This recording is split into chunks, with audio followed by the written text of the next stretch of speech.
Hello and welcome to the Daggum podcast. I am your host, Coopbacca, joined by our co-host, Crossbow Dan, and our anger correspondent, Jermalee.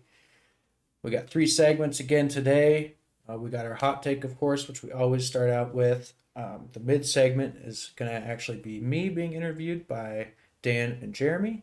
And then our final segment is going to be ranking our top 10 comic book villains in really any media, so movies, TV shows, video games, outside of the books. So, Jeremy, why don't you run away with our hot take here?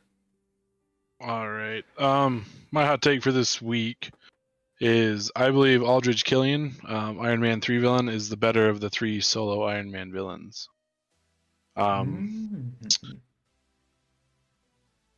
Yeah. So the what's up? What would you say if I disagreed? Give you a few reasons here. All right. So one of the things I like about Aldrich is I feel like he fits the kind of like the Marvel systematic good guy kind of turned evil. Like when you first meet Tony, like in the building, he's just trying to make a scientist think tank. He's not trying to be a dickhead. I mean, I guess that could be. They don't really portray his intentions very well in the beginning, but he definitely seems more innocent than he does later in the movie. Whereas you have, Ironmonger, who just wants to kill Tony because to take over the company and be more controlling of that, and then Whiplash, who's just at doing it for his father's revenge. So, which I mean, it's a cool trope in some movies, the father's revenge thing, but at the same time, it's like, I mean, what did the guy ever do to you? I guess he kind of put him in a bad position because what his father did to his father, but well, if you have the ability to make arc reactor technology, you can do more with your life than go after Tony Stark. To that exact same credit, what did Tony really ever do to Aldrich? He rejected it. Right, yeah. I mean, it's true. But like again, it's more of a. I feel like it was more of a. He had the ability to make a better start for himself than probably the other two did. Yeah. Does that make sense? I don't know. Obadiah is just a guy. Like he's just a businessman. Like he's not smart enough to do any of the technology. Like the designs and shit. So. Well, those motivations make more sense to me. I mean, Jebediah wants to be rich. Obadiah. He wants to take over Tony's business. His motivation makes sense to me. Ivan Vankoff's motivation, it makes some sense. He just wants to it is a trope, so it's not. Right. It's kind of the same, but the motivation of he just rejected you and now you want to kill him, sort of thing. It's. I will admit that Aldrich, his motive is probably the worst. But it's the stem of this good guy trying to do something good. I mean, he does get rejected by Tony pretty harshly, and then so that makes him want to kill Tony. I've been rejected probably the most out of any of us. I will take the rejection expert title, and I've never wanted to kill anyone who rejected me or build up a scientific project to just destroy them or build a fake terrorist organization. It's fair. Like I said, his motive is the weakest part, so I wanted to start with that. At least I think. I don't know. I guess maybe for me, I don't know. I liked Obadiah probably the best. I don't know. I guess his motive for me as a business person, like between him and Tony, kind of made sense. Whereas he kind of saw Tony succeeding and doing all these things, and he's like, "What the fuck?" He's like, "Why can't I do that?" And I don't know. I think they're both kind of those hot-headed guys, so I feel like they played so well off of each other, like with that motive, because they essentially had them kind of the same motive, I guess. And so I guess. Like who had the same motive? Like OP and. Oh yeah, Obadiah and Tony Stark in a way. Like obviously both wanting to run the business, and Obadiah kind of trying to take the lead on things because they're both obviously wanting to be in charge of the company.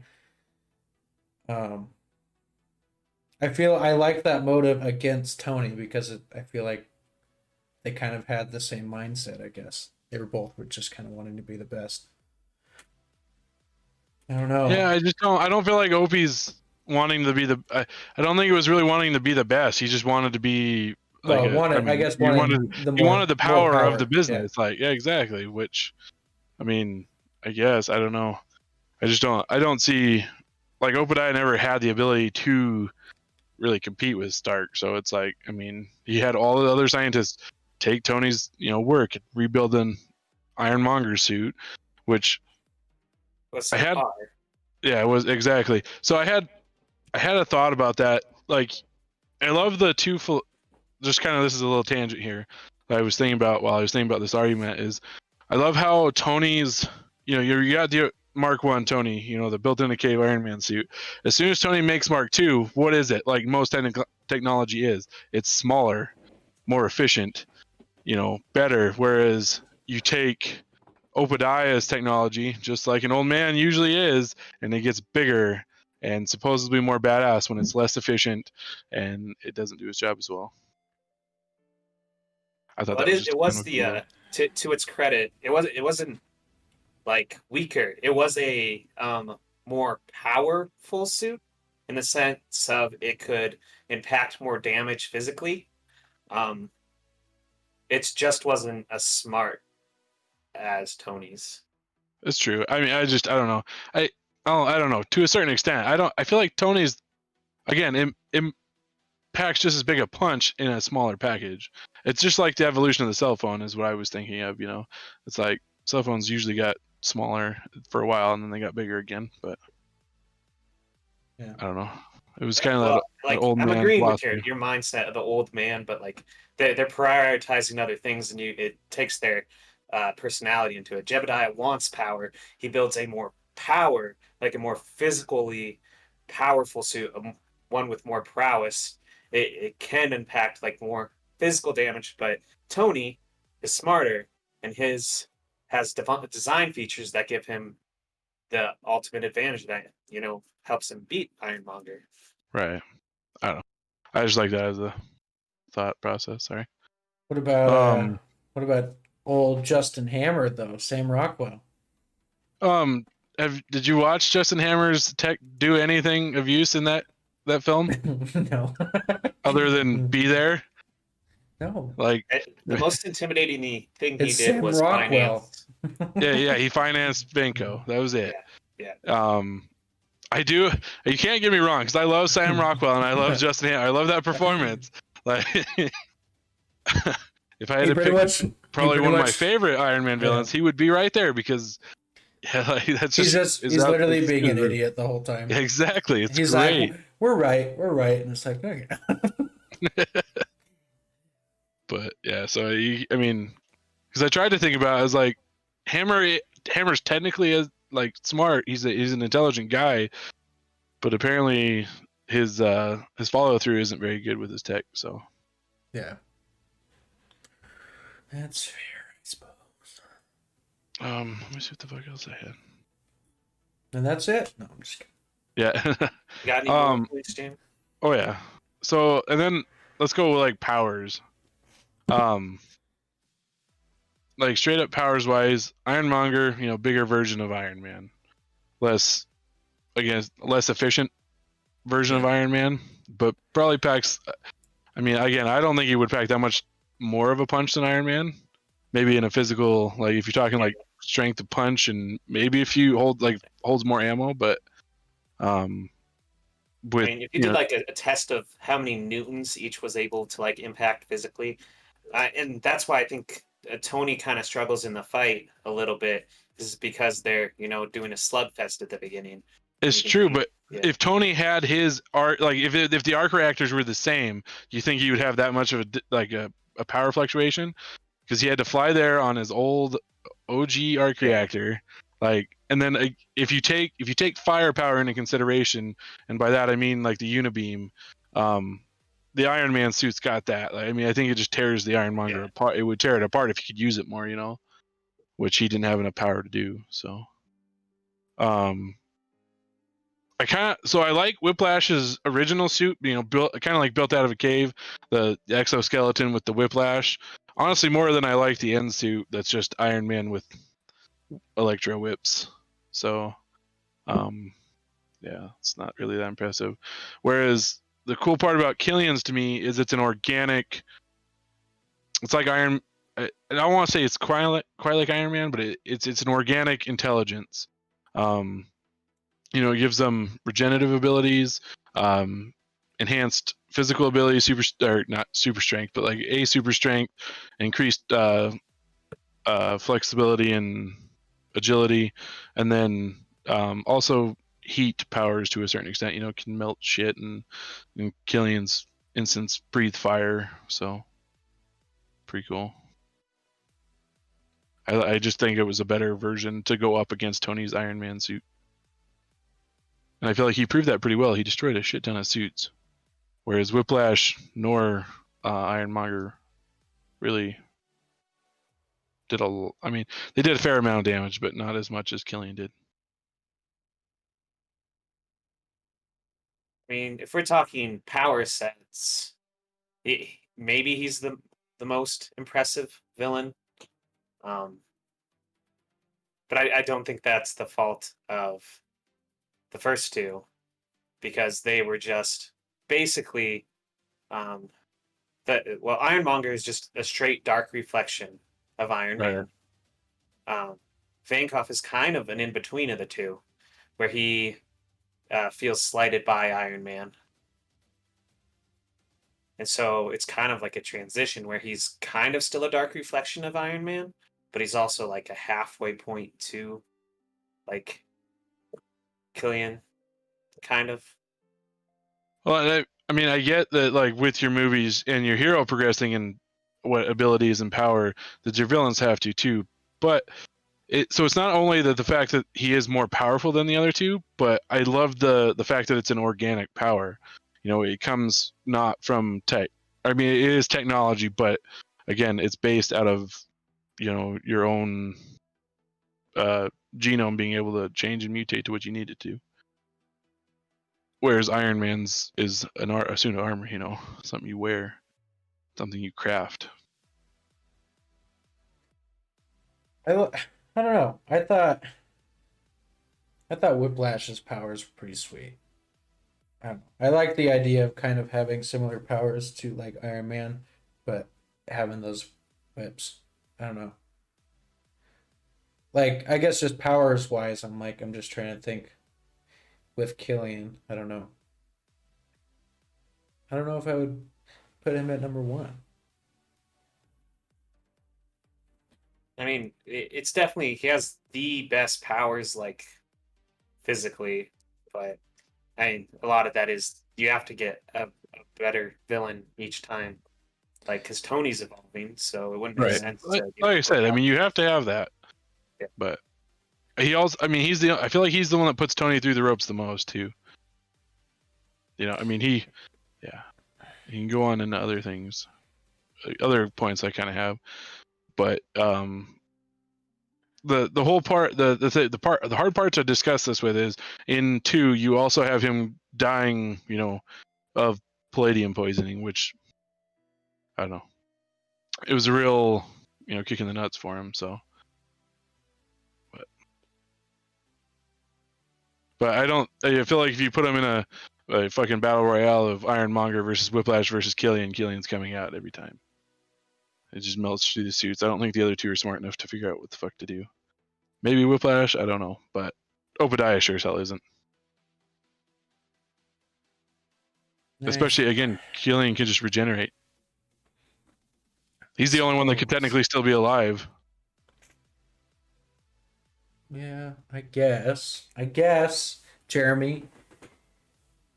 I don't want to agree with your point, but fine. I agree with the point. I just don't think that the best powers make him the best villain. I don't know. Sometimes, except it works in other instances. Like, I mean, Thanos is a badass, and pretty much everyone thinks he's one of the better Marvel villains, correct? I wouldn't say he's the best, though. But The one of one the that better I would ones. say is the best has less powers than everybody else. I would say, I mean, not to go on a fucking tangent of Thanos, but yeah, I don't know. I think he's one of the better ones because of his motive for the most part. It's true. I mean, his powers are fucking sweet as fuck, but Yeah, but is he the best? Personal opinion here: Killmonger's the best Marvel villain. It's true, but you can't tell me he's not in consideration for the best. he He's is. I top mean, three, he's like top at five. very minimum. Killmonger's a good villain, but it's like I'm putting Loki at 2, so I don't know. I feel like we didn't get enough Killmonger to me for me to I be like, know yeah, that he's really that's why good. I'm saying he's the best. I wish we had more Killmonger. I think we got too much of like Claw. I don't know. I take more You listen.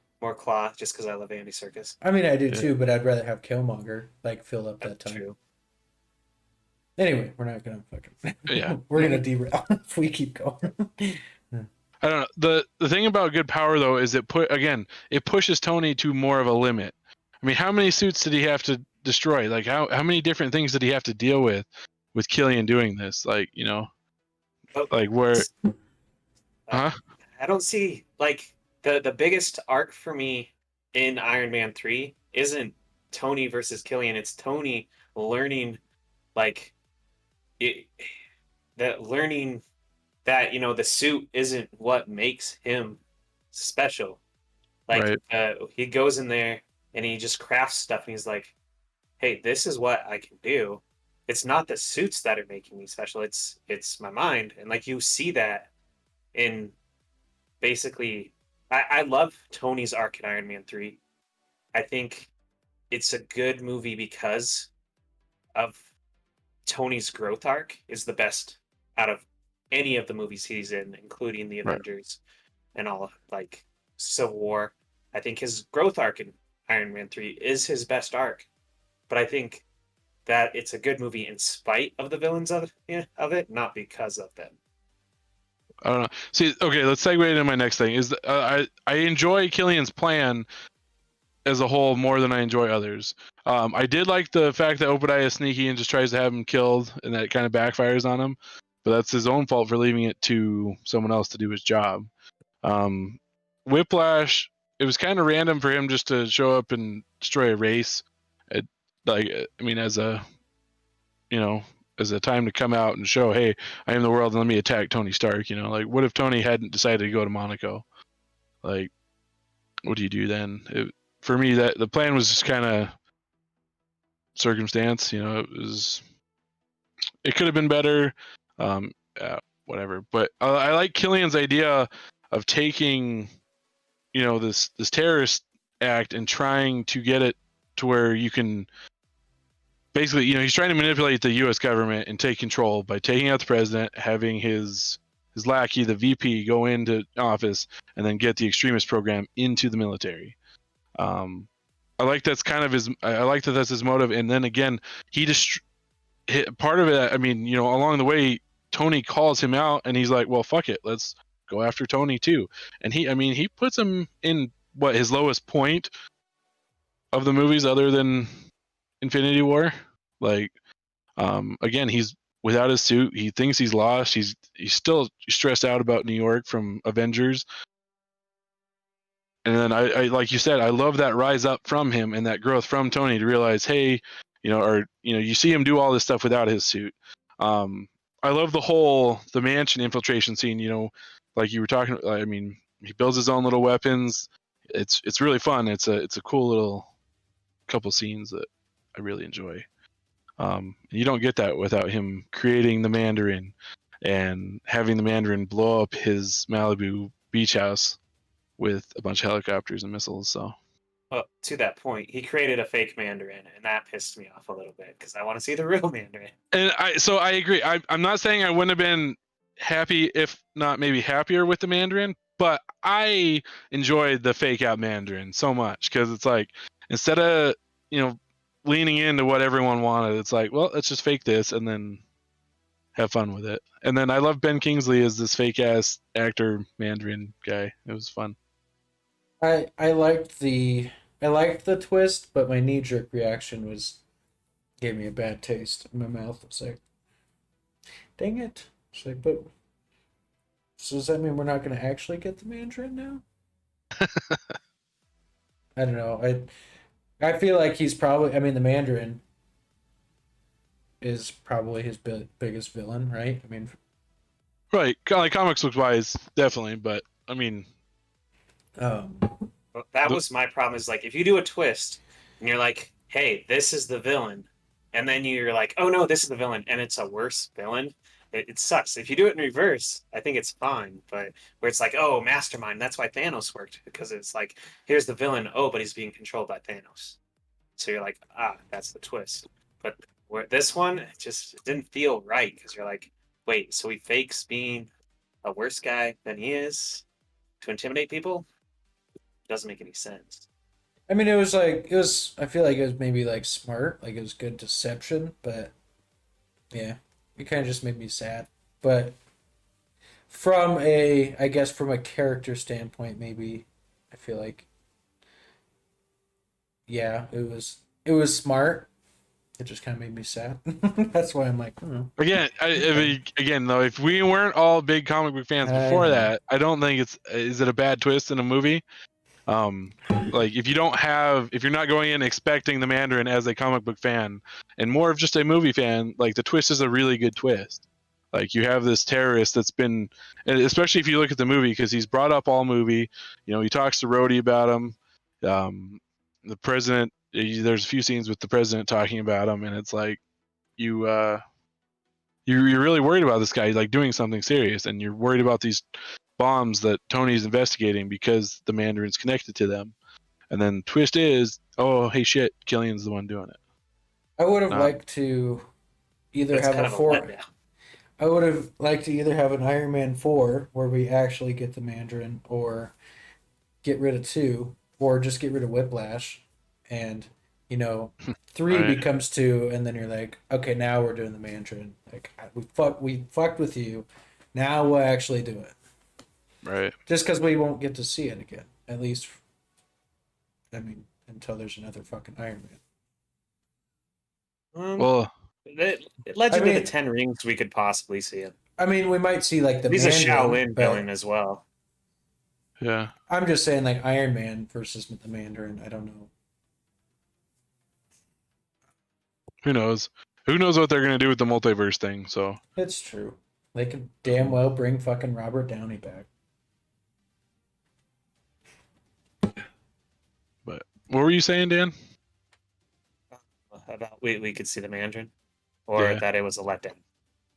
I don't know. I don't fucking remember. It Oh was well, after, like, so if you took, again, if you took your Mandarin expectations out of it, like as a movie, I it's mean a it's decent not. twist.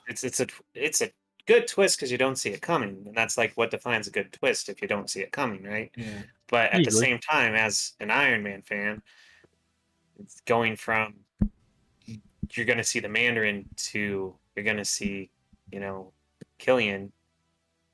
It's kind of like a,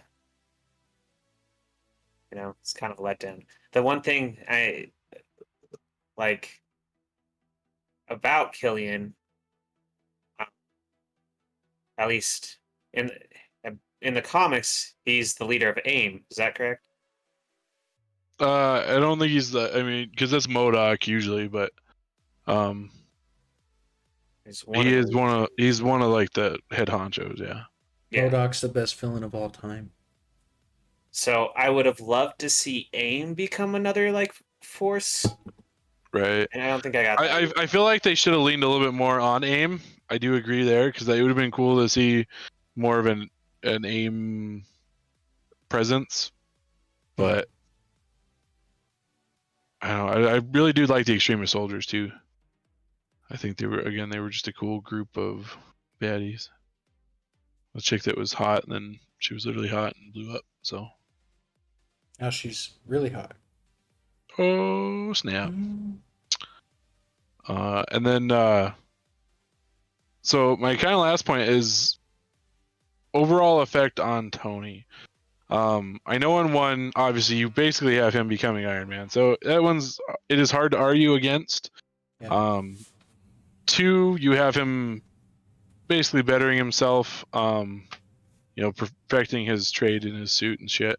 And then this one though, I feel like it's more of a, again, like you talked, it's a personal growth for Tony. He realizes he doesn't need the arc reactor in his chest. That's why at the end of 3 he has the surgery to have it removed and not rely on it, not rely on being Iron Man, but more of Tony Stark. The guy that wants to help the world. That's why you see him after 3 create Ultron to try and basically retire as Iron Man, or retire from Iron Man. But do you think that's a result of Killian that made it do that, or do you just think in Iron Man 3 he just had the best arc?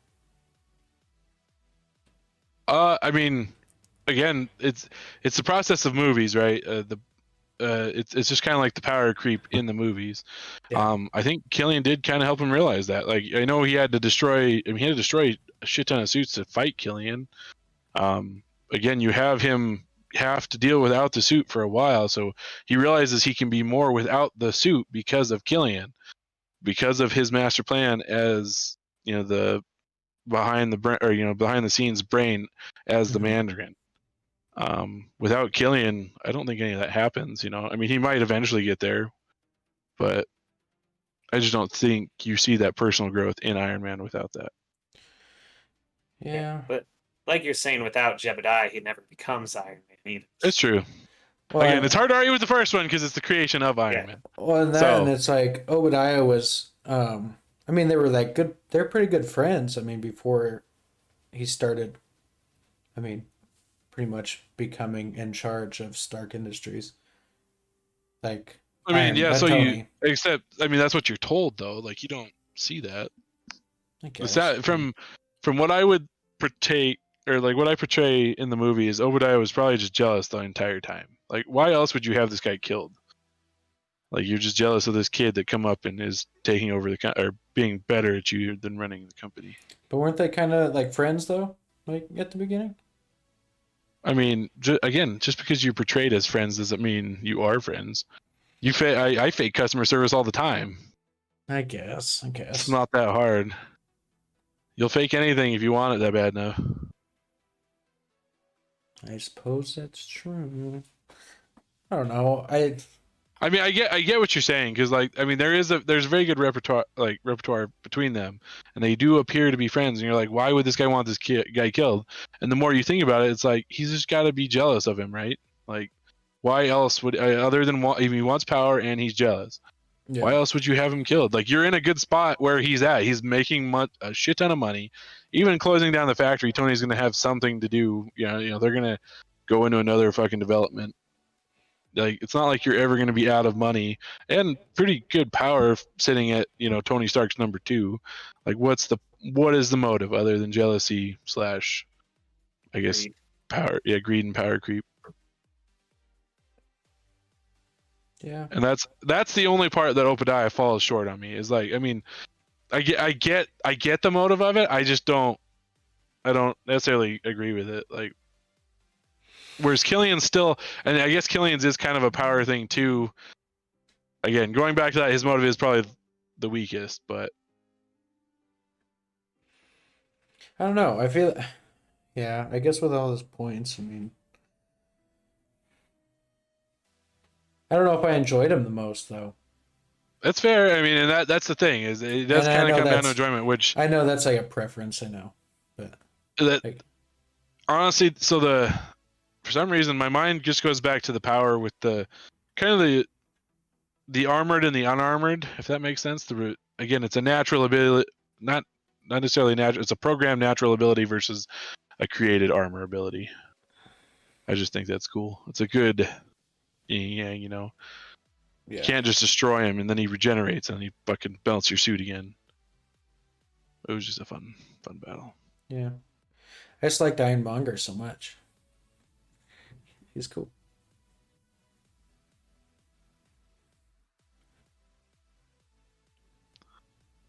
He's all right. I think that fight was a little short. Yeah, it probably was. It was like the first one they made though. I know. I think that's really all I have, other than, again, it was my enjoyment too. I was gonna try and argue performance, but it's hard to argue Jeff Bridges.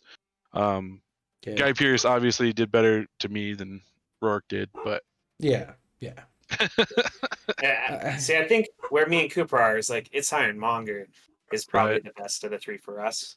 Again, At least that's what I'm getting. so And Jeff Bridges. part me coming up with this hot take, I was almost gonna try and defend the whole Iron Man 3 is the best, but I couldn't do that because I can't. You can't not put Iron Man 1 above it, like as a movie. Iron Man 1 was the best Iron Man movie. Yeah. Right. Yeah. I won't ever argue that. I still think Killian was a better villain than Ironmonger, but sure. Ironmonger is a very good first villain. Like most villains are, he just mimics the fucking powers of the. Well, that's the whole point hero. of Phase 1 with Marvel Right. is like most of the villains in Phase 1 are the dark reflection Right. of the hero. I mean, I get it. Phase 2, which both, and this is my problem. I think you would have more ground to stand on if you got rid of Iron Man 2. It's a Coop's credit. You replaced it with 3. I think It's if you true. did that, you'd have more ground to stand on here because they're both Phase 2 movies, and what they did in Phase 2 is they took a villain that is almost basically created Right. due to the actions of the first one or the hero. So you get, Whiplash and Killian both are out for revenge against Tony, and then there's a couple other villains, Ultron being another big one, obviously at the Right. end. Then Phase 3 is I forget what the villains all kind of have in common, but they kind of go like that if you look The at themes, it. right? It's true. The hard part with that though is taking the whole the progression from Tony's arc reactor into, because that and you have part of that is the build up with his father and like the self destruction he has in 2 was really good. So it would be hard to want that removed, like because that especially that self destruction he had was very reminiscent of his alcoholism in the comics, at least from my point of view. So it was cool to see that.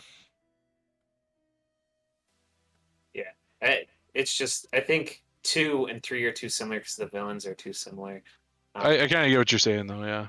In motivation, and it's like they're both really kind of the intelligent guy who's like, oh, I might be able to go, mind v mind against Tony Stark, and Right. Tony's like, no.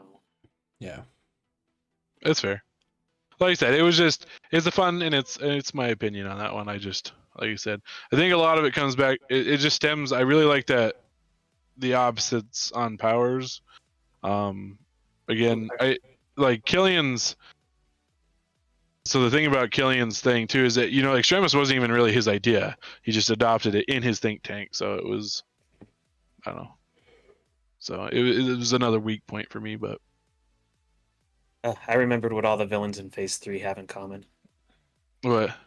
It's the Phase 3 is all about idea versus idea, and that's why it starts with Civil War and ends with Thanos. And that's why all the villains in Phase 3 are kind of sympathetic because they're like, oh, it makes sense that he would want to do this because you sympathize with him. Even not Dormammu, which is Phase 3, but the guy he corrupts, you kind of get it because the Ancient One was hiding powers. So that's what Phase 3 is it's idea versus idea. And if you say Civil War is a Iron Man movie, you could say it's definitely a Captain America movie, though. But well, I wasn't gonna. But Captain America: Civil War is not an Iron Man movie. Yeah, I know. So otherwise, I would have probably argued that all day long. And I mean, except you guys wouldn't have I don't think you guys would have disagreed either. So wouldn't have been much of a hot take. Yeah. Would have been more of a cold take. Mm-hmm. That's all right. One of the days we'll do cold takes. Just do leftovers. Yep. Well, I don't know. You had some good points.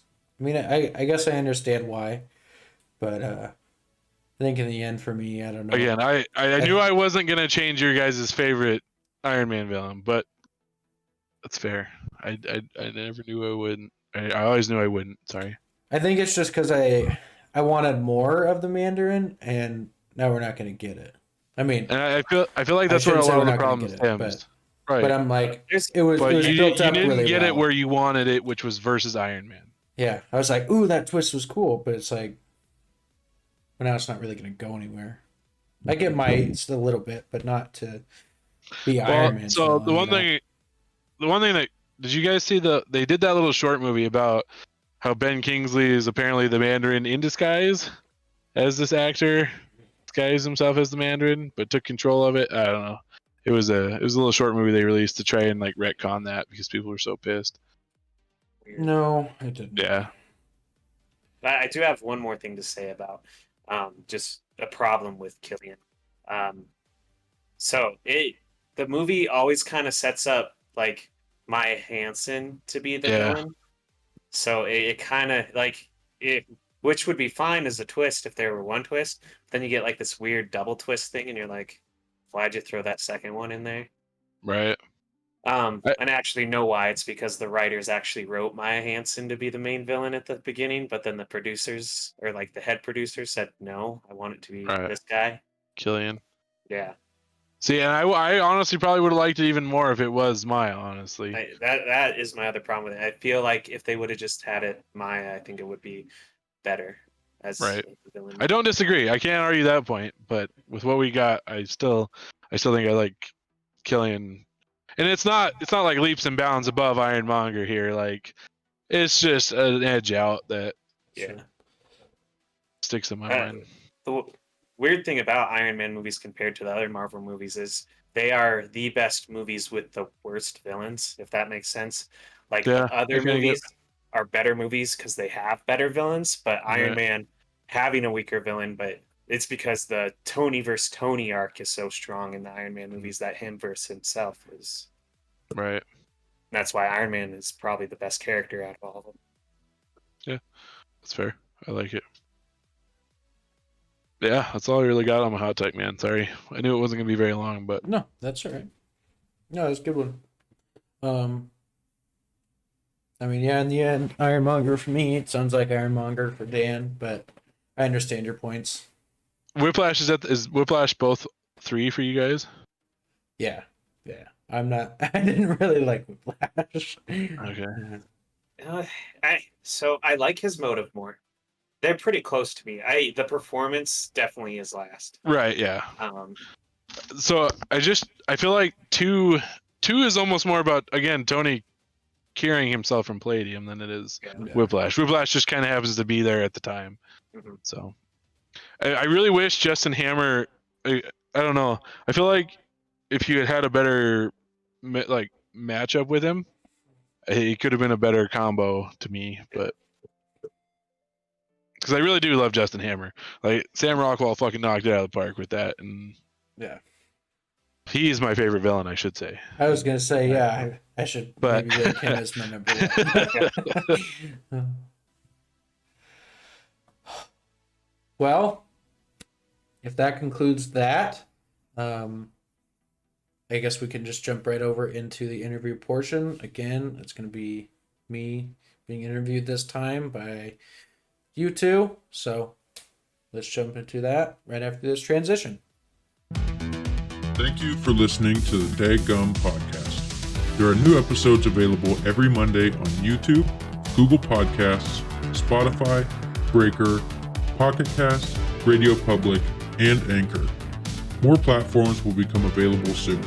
Stay tuned as we move on to our next segment of the episode. Enjoy! All right, welcome to the interview segment of the podcast. Today I'm going to be getting interviewed by our co-host Dan and our anger correspondent Jermalee. And I have no idea what these questions are going to be, so I'm kind of excited. So Dan, we'll just have you start since you're technically on this side of the screen. Okay. Can you just tell us about yourself, your age, maybe just a little background, maybe plug your stuff a little bit? Sure. So my name's Cooper. You probably already know that. I am 22 years old. I work in the IT profession as my career. Obviously, I love all sorts of pop culture things, comics, movies, any of that good stuff. My YouTube channel, where this is obviously being posted, is called Coopbacca, which is kind of my, I don't even know what you would call it, my name across like every platform that I have, any sort of gaming, social media kind of thing. That's usually what I go by. So that's kind of a little rundown on myself.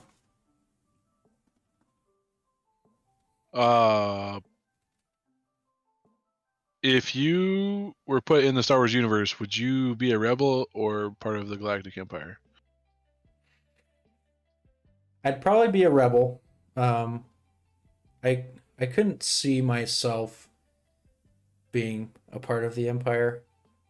I don't know. Like, just as a person, I feel like I'm too nice and soft. I just couldn't see any way for me to actually be part of the Empire. Not to say the Empire is all bad. I mean some of their beliefs, I kind of agree more so probably on the separatists between the Empire. That's what I was going to ask, separatists or republic. So I mean, if you did like the actual ideals of the separatists, not the corrupt Count Dooku, leading the separatists, but if I had to pick between those two, just to answer your question, I would be part of the rebels. I was trying to debate whether to go more abroad with it or just choose those two, but I figured I'd just stick to. You're good. You're good. Main. Yeah. All right. What would you consider your greatest weakness and why? My biggest greatest weakness. That was weird wording. My greatest weakness is probably self-confidence in myself, just in general. I guess, making my own decisions, trying to justify decisions that I'm making. I tend to lack the confidence to feel like I can actually make a quality decision. I just get nervous. I don't know. I just don't want to fuck up. No, I'd say that's probably my biggest weakness.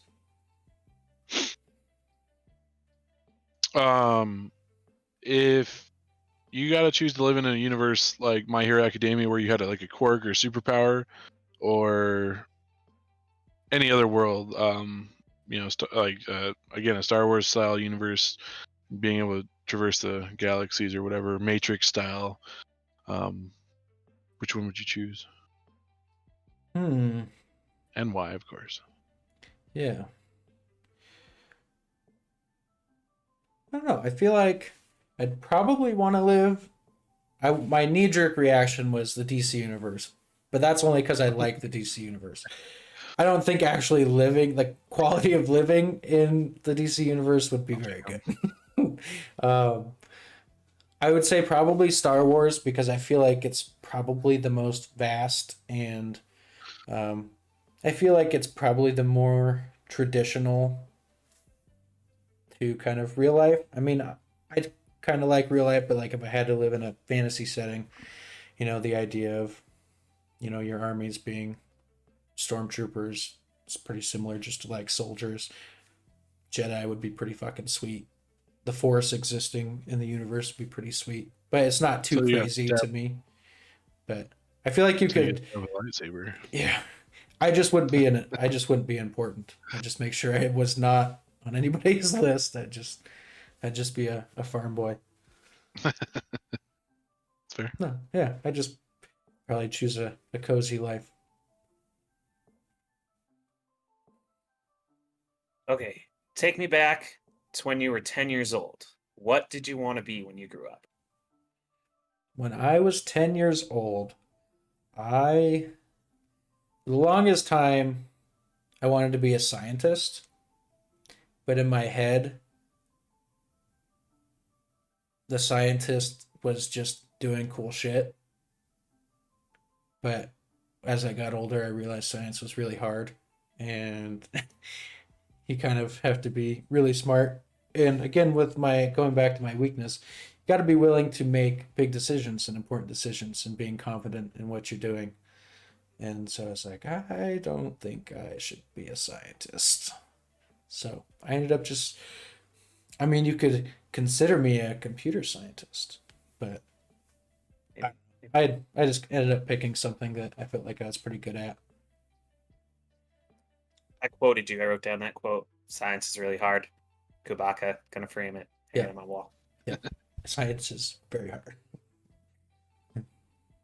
What the hell was I just gonna? I had one. I used to go with this one until I remember it. If you could eliminate one thing from existence, again, ideal object, person, I don't really care what and why. I would get rid of religion. Nothing against anybody that's religious, but I feel like it wouldn't. I guess let me ask this.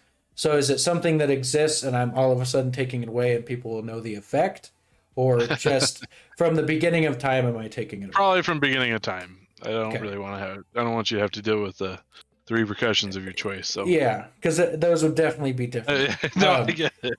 Beginning of time, if the idea of religion just didn't exist, there'd be so much less wars. I feel like just so many global issues that we deal with would probably not be as big of an issue if religion didn't exist. Right. There would be a lot less art, though. That is It's like true. the one good thing. There's a lot of good artistic works that come out of that. But yeah. Okay. Yeah. Let's see here. Are you an American badass? I'm such an American badass. I get pussy whenever I want. Call Ashley. Can you explain what that is from? So I won't give a direct reference, but I once had a YouTube channel when I was younger, like late elementary school into junior high school. I thought I was really good at making videos, and so I did funny videos with my friends, and I made a video called American Badass, and if you can find that, kudos to you, but there's some pretty quotable moments, and that's probably the most quotable moment in that video. Very good video. Mm-hmm. I should re-upload it to this channel. Yeah. Did you guys watch that Netflix Powers movie with Jamie Foxx? Okay, basically the premise in it, you have a pill, you take it, and you get powers, right? So say you have a selection of that as a store. What power are you choosing and why? I think just based off of, this is a superpower I've always wanted. I don't know if it'd maybe be the most useful, but it might be the most fun, is shape-shifting. I've always loved the idea. I mean, Beast Boy is one of my favorite. So is it just straight up organic shape-shifting like Beast Boy, where it's like just animals, or are you talking like where you can just shape-shift into pretty much anything? I would like to shape-shift into anything. For a while, just the idea of it is usually just like I want to have kind of powers like Beast Boy, but you can play prop hunt with Nerf guns. Yes, it's very that is true. There was one Christmas when I was really young. I actually asked for shape-shifting superpowers. Nice. That didn't happen. That you know of. Santa, that guy. Lame ass. Keeping it all to himself. Seriously. All right. If you were to die today, or tonight after this podcast, because we have to finish filming, obviously. Yep. What 3 things would you want people to remember you for, and why? That's a lot of things. I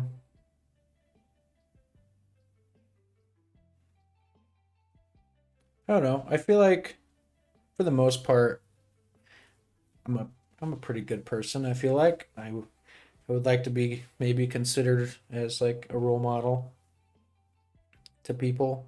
I feel like I try to set good examples. That's probably the biggest one. I don't know. I haven't done a lot of good things, big things, important things. So it's hard to think of. Being a good brother, I feel like I've been a pretty good brother for most of my life, and I guess just caring for others, probably. Just caring for the fellow man and fellow creature. Those would probably be my three.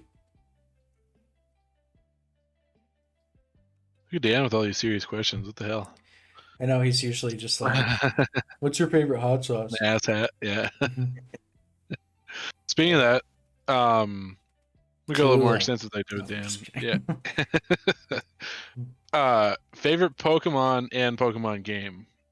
I know you haven't Ooh. played them all, but Yeah, what you of got? the ones that I've played, Platinum was my favorite, and my favorite Pokemon. That's tough. I really liked Mudkip, like the whole evolution of him, and I also always really liked Rhyhorn. Obviously, the whole evolution of him too. I probably couldn't name the specific evolution, but Rhyhorn, yeah. Rhinos have always been my favorite animal. So when I was young, I was like, "Ooh, yeah." But Mudkip, probably as a starter Pokemon, he was definitely my favorite. Did you see his Swole Boy Mega Evolution ever? I think I did when we were playing that Pokemon tabletop. Oh, okay. I think Yeah, I was going through a big list of them. I think I saw it. Super evolutions are kind of cool. Yeah, Mega Evolution. Thank you Mega very much. evolutions. Sorry. Good, right. Shows you how much I know. I did pay attention when I was a kid, I promise. That's fair. Okay. Do you have any skills or talents that most people don't know about? Well, I feel like this is kind of just a recent thing again, but I feel like I'm pretty good with video editing for the most part. I mean, I just kind of started doing it again, but I feel like I've always kind of had a little bit of a knack for it. Still pretty fucking rusty on it, but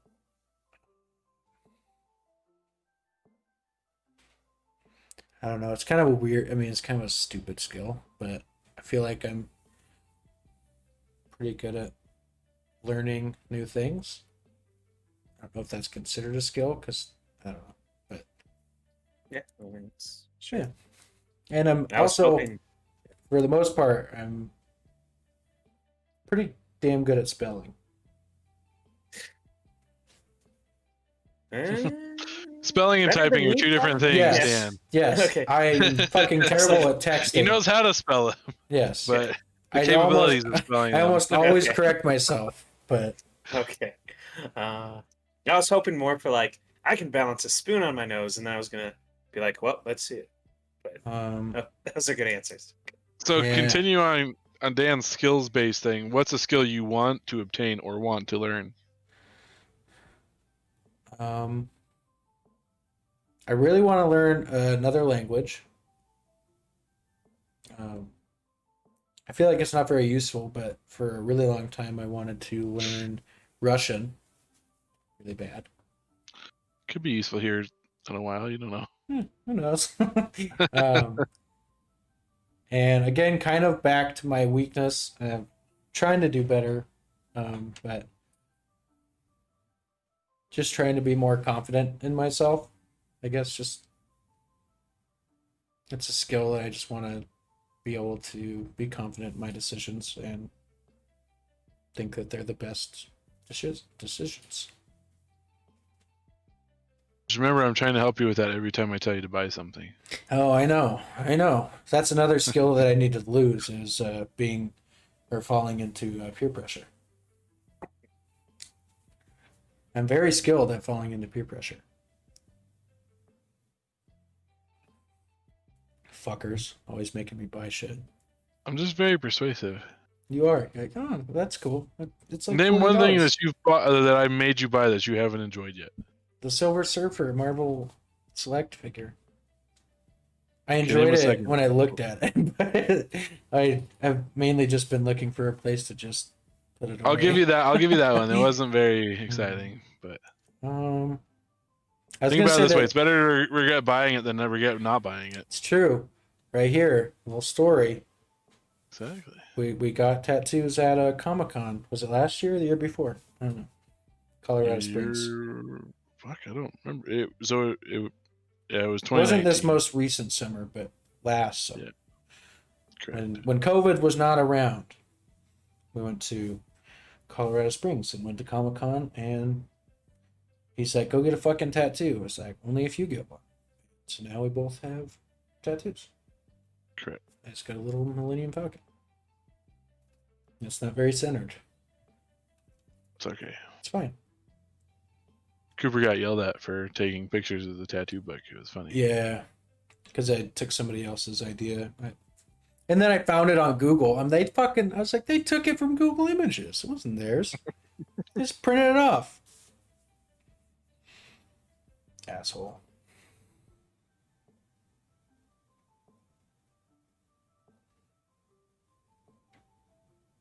All right. Who inspires you? Just name one person, 20 anybody. people, anybody at all. I don't like to give celebrities a higher moral value, but sometimes I tend to. I get really inspired when I listen to, I don't know, I feel like just good speakers in general make me feel very inspired. So, like, for one example, politics aside, listening to Barack Obama speak, like, this man makes me want to just fucking lead a company or just be the best person I could be. He just makes me feel so good about myself. Actor that I listen to the most, and I guess I'm pretty awe-inspired by, is Jake Gyllenhaal. Just the way he talks about his craft makes me want to like do the same with what I do. So those are two big ones.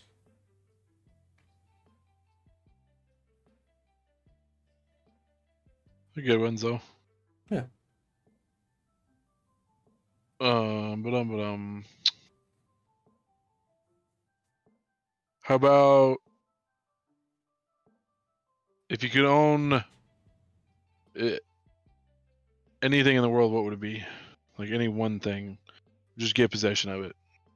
Even if it doesn't exist? Sure. All right, give me one of each. One that you would say doesn't exist, and one that you really want that does exist.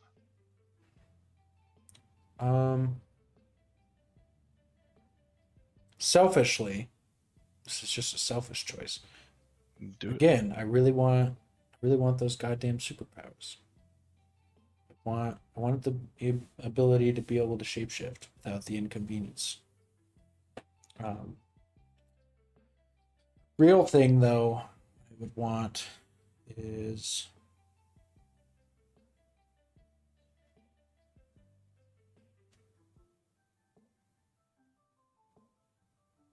I don't know.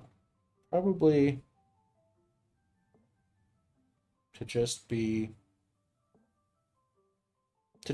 like happy, I guess, every day, positive all the time. I feel like, of course, one day I want a family, and I feel like that's a goal that I strive for. You know, I'm hoping for that, and I'm hoping that that brings happiness to me every day. Hope to have kids. I feel like that's not like an unrealistic thing to ask for, but And that's one thing that I really want.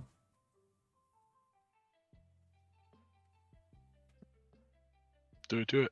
Yeah. And I know I can make that happen sooner than later. I understand that. But I want to wait a little bit. It's okay. I'm not encouraging sooner than No, later. you're good. I just, as a, I guess, like a lifelong thing, that's something that I want for sure. So this is kind of a weird question because it's not really like, it seems kind of like a trivia question, but it's more about to show us what your thought process is. Okay. Can you estimate for me how much square feet of pizza is eaten each year by like the entire human race yearly? Well, I'd probably like, am I just allowed to just look up information? Like, I guess my process to figure this out would probably be, of course, I'm gonna jump on the internet first and I'm gonna see, maybe how much, if it's a calculation, how much square footage is in a average sized pizza. Then I'd probably try and figure out how much, I guess, again, kind of trying to use that measurement, how many square feet of pizza the average person eats. And then I'd try and just maybe add that up. Kind of like that. I guess that would be the way. Well, can you estimate those figures for me? I can do the math for you. Oh, man. I mean, me personally, I probably eat a whole pizza to myself every, I don't know, I'd probably say every 2.5 weeks, 2 weeks. I'll probably have So that's like 2 pizzas a month. Yeah, 2 pizzas a How month. much? So I'd say 2 the pizzas a average month? person, I don't know. I feel like a lot of people get pizza. So I'd say 2 pizzas a month is, So that's you're that eating I'm 24 pizzas a year. Yep. Basically, you're saying everyone eats 24 pizzas a year. Yep. Okay, cool. So, how much square foot is in the pizza, do you think? I don't know. 2 square feet. Okay. I And then you really just have no times that clue. by the population of the world. Which is 12. Very close. Yep. Just our viewers. Yep. You're the only ones that matter. All the 3 people out there, which is just us 3. So there are 7.594 billion people in the world. Do you think they all eat pizza? Yeah. I'd say so. Even if they don't all eat pizza, I feel like the people that eat more pizza justify the average of Cooper's pizza a year. Okay, so basically you're saying there are 364 billion square feet of pizza eaten each year.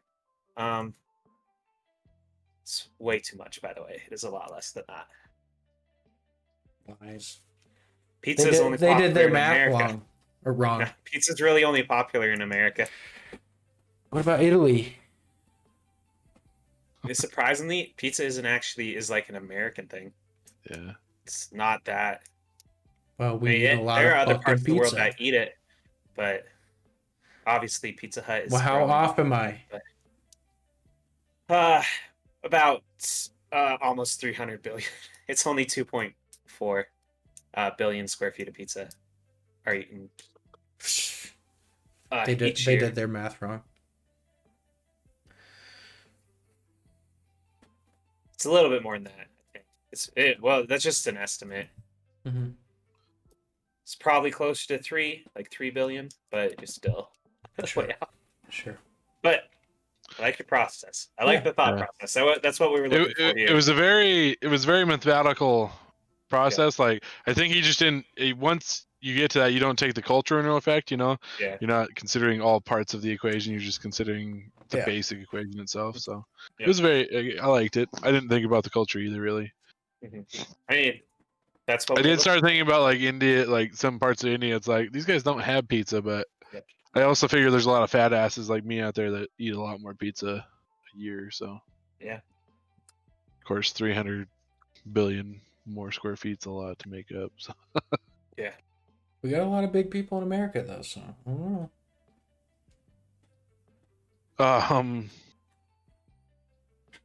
Motherfucker. How about Let's try and do If- three more questions each. sure? If you could live anywhere that you wanted to live that wasn't here, for instance, where would you go? In the whole world? Sure. I'd say universe, but I don't know. I mean, you'd have to have the ability to colonize Mars or something. So Yeah, I don't know if I'd want to live there until it's at least up and running. you gotta be the first one, Coop. You gotta eat your own poop. Yuck. My dog already does that. Not my poop. But let me clarify. I've She got eats her own dogs and poop. I've got babies, so Yeah.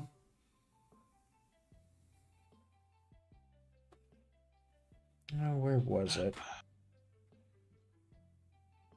Kokomo.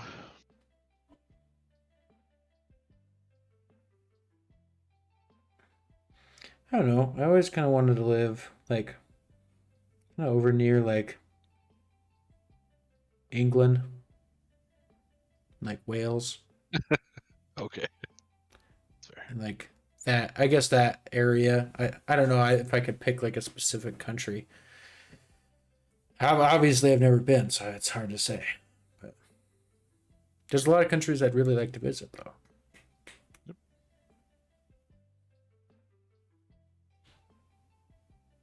Okay.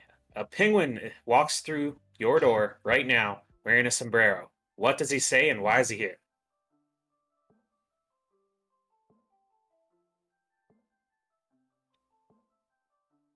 Who's got more tequila? And Yeah. where the fuck am I? And whose sombrero is this? Okay. So he's here because he's drunk. Okay. Mhm. Yeah, that makes sense to me. He's like, my cousin Danny DeVito invited me. Ha. I don't know where he Yep. is. Did y'all read Mr. Popper's Penguins? No. I just remember that book as a kid. It's a fun book. Maybe I Keeps did. I don't know. penguins. I've watched the Jim Carrey one, or is that a different? Is that a different penguin show? I feel like That's they're. fine. Okay. I was gonna say I think it's the same thing. I just remember the book being fun as a child, and that reminded me of that. My bad. No, you're good. I was thinking of Happy Feet. Fair one too. So, give me your favorite childhood movie, your favorite current movie, Yeah.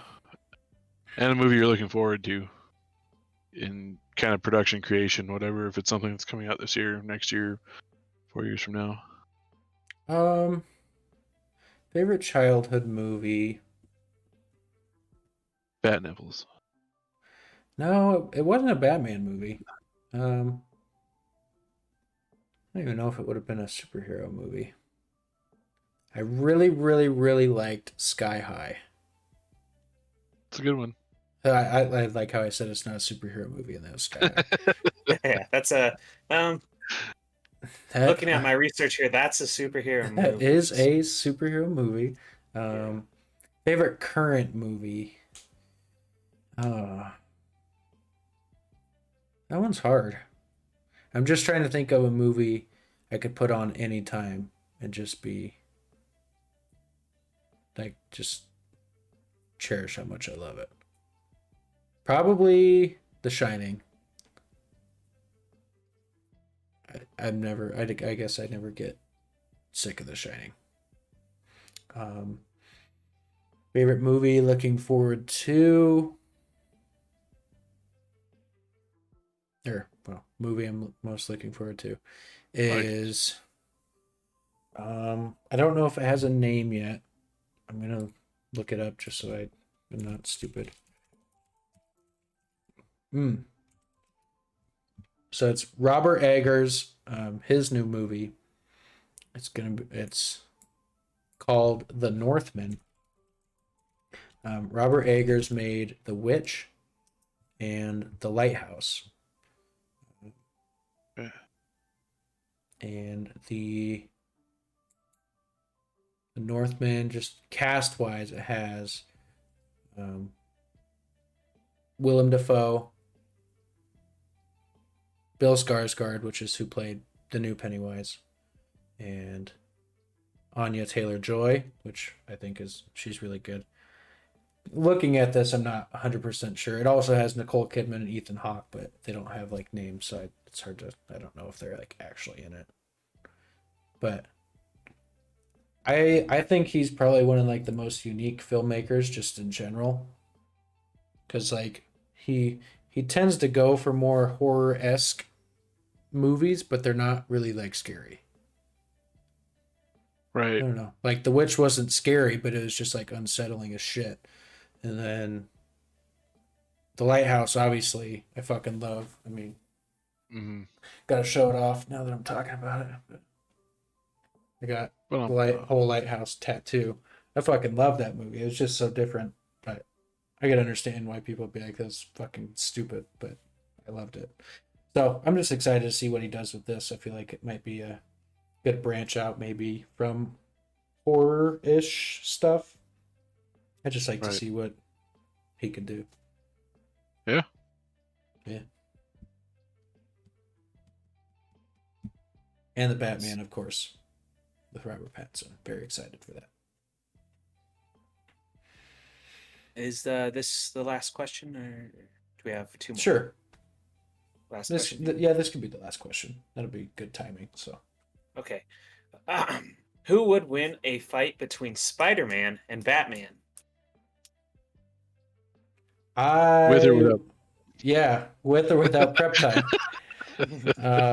With prep time, Batman can beat really anybody. I mean, shit, he could fucking probably beat Galactus if he's got prep time. And that would be a whole hot take on its own. But without prep time... I feel like Spider-Man's the same way if he had prep time. I feel like Batman might be a little smarter, though. I feel like he's got more experience doing it, maybe. Just because he's older, maybe. It depends. Peter Parker's usually pretty smart, very intelligent. I'd probably say more intelligent than Batman. Batman is definitely better financed. Depends on the Spider-Man you take, though. Yeah. It's true. Like, so the other thing too, I was gonna say in this, I feel like Peter always has to fight and kind of lose, like not necessarily win. Like against the good foes, he always loses at least once, right?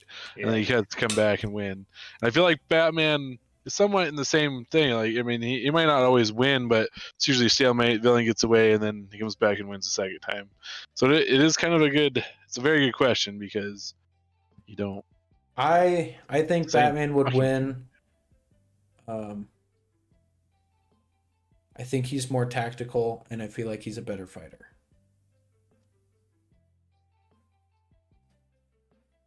I knew you were going to answer that, but we're not going to just spend time debating. No, you're good. You're good. That's a good discussion point.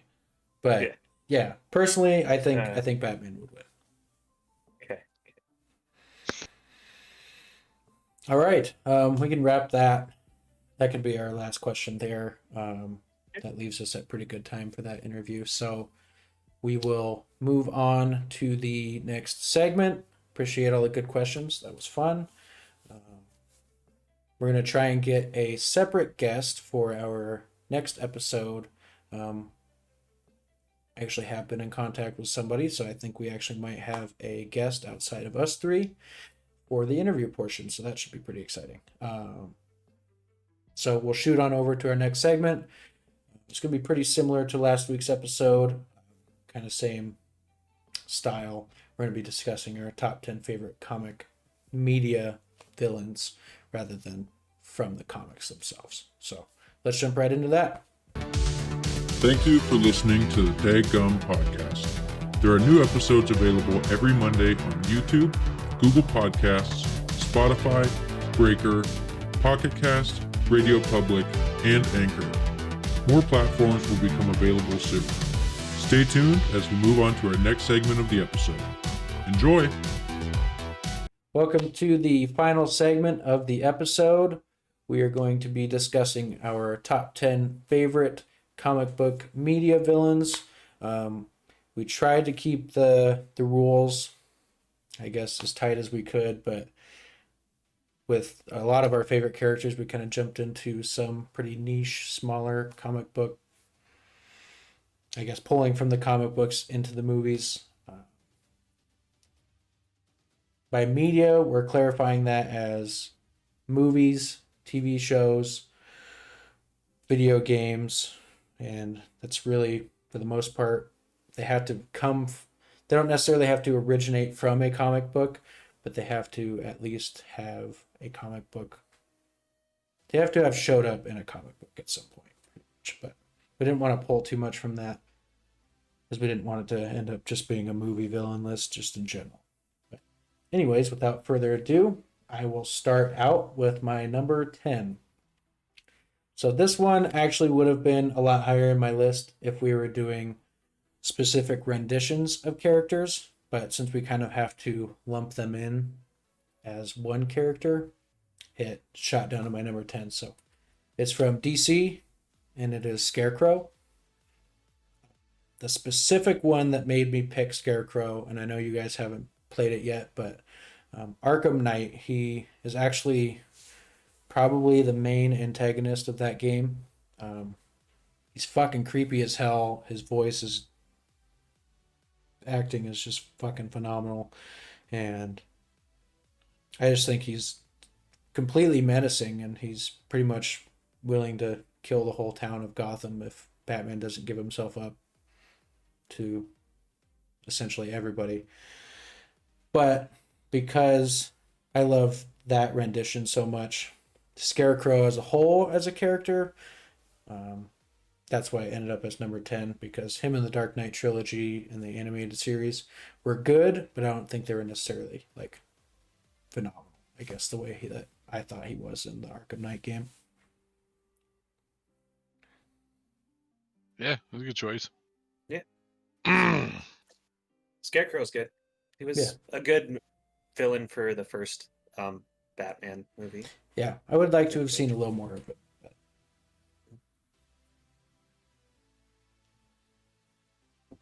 All right. Oh, yeah. I guess if you don't have much... Yeah, sorry. No, you're good. I know you kind of already said something. To say about Scarecrow. It's just like... Yeah, I figured it was kind of like a good opinion. You guys probably liked him, so... Yeah. So my number 10 actually originated in Archie comics. Is currently a villain for the Sabrina's Chilling Adventures show on Netflix. And it's Lilith, also known as Miss Satan, also known as the Mother of Demons. Damn. So, I don't know if you guys have seen Chilling Adventures of Sabrina, but it is great. Okay. I was gonna say it sounds like a really good character, but I haven't watched it. So. Yeah. So the reason I like her is she's just a master manipulator. She manipulates Sabrina to basically help her summon Satan, Lucifer, to the earth.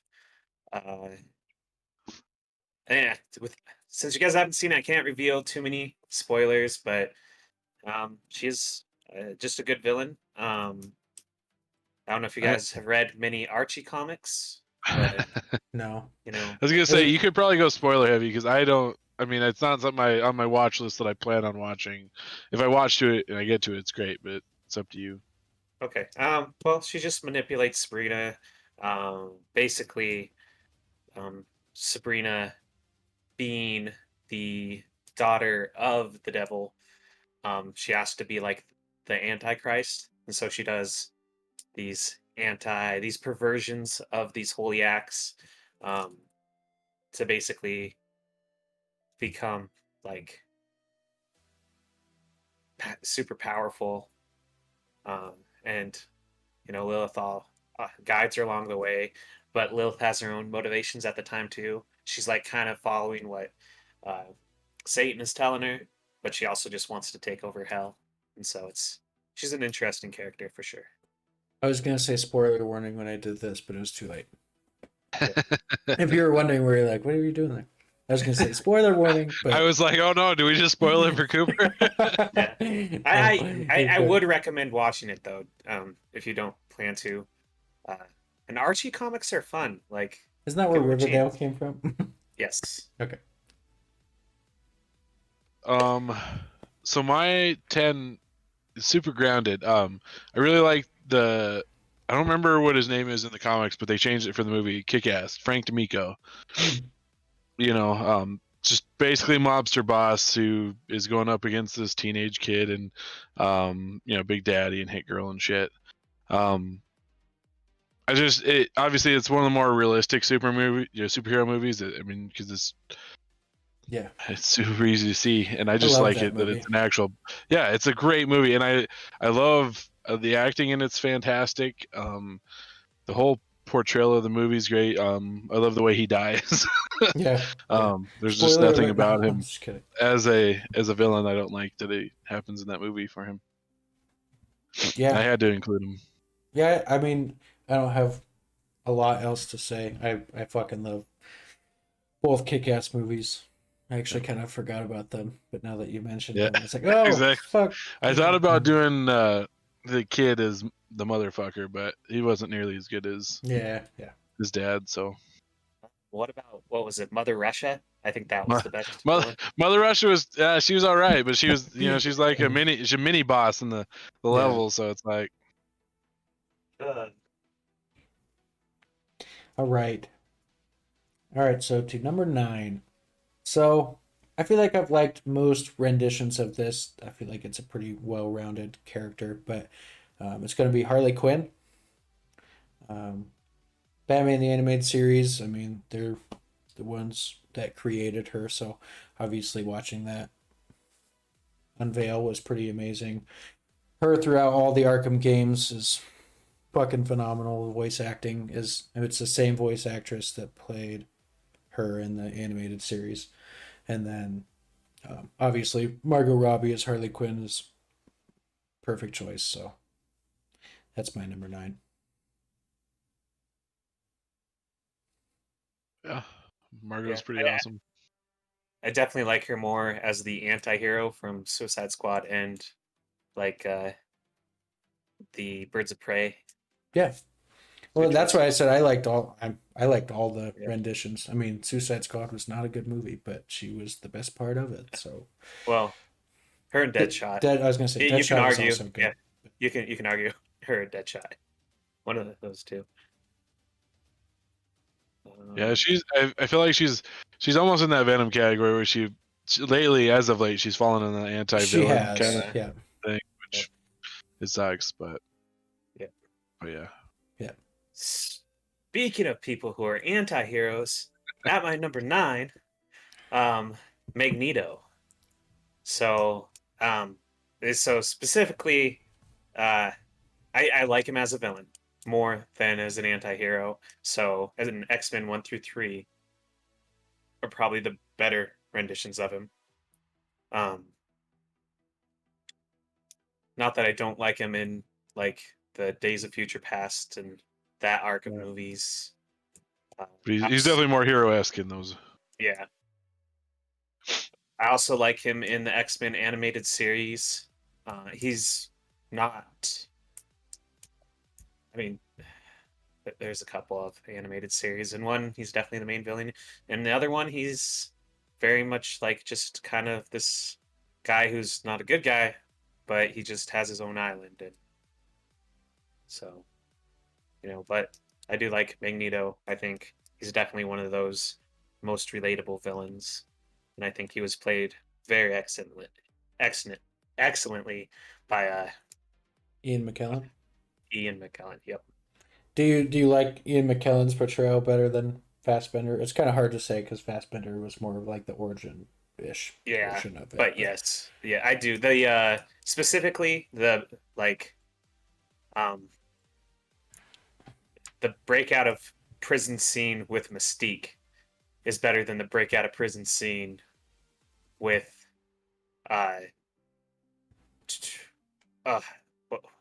Quicksilver. In my opinion. I that mean, one's very like up for debate. cinematically, maybe Quicksilver's looks better, but I just like the whole mystique. Like, hey, you come here, checks him full of iron, and it's like, it's just Yeah, I It's like more very good intimidating. for what they had. Yeah. I like Magneto in all the movies for sure. He was probably, I mean, honestly, like the best part of almost all of them.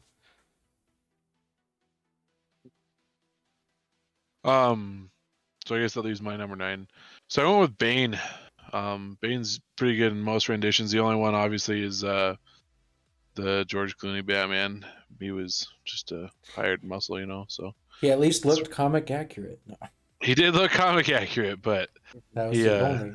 just growling at everything. Yeah, Yeah. it's pretty bad. It's the worst part Yes. of Bane's existence as far as I'm concerned.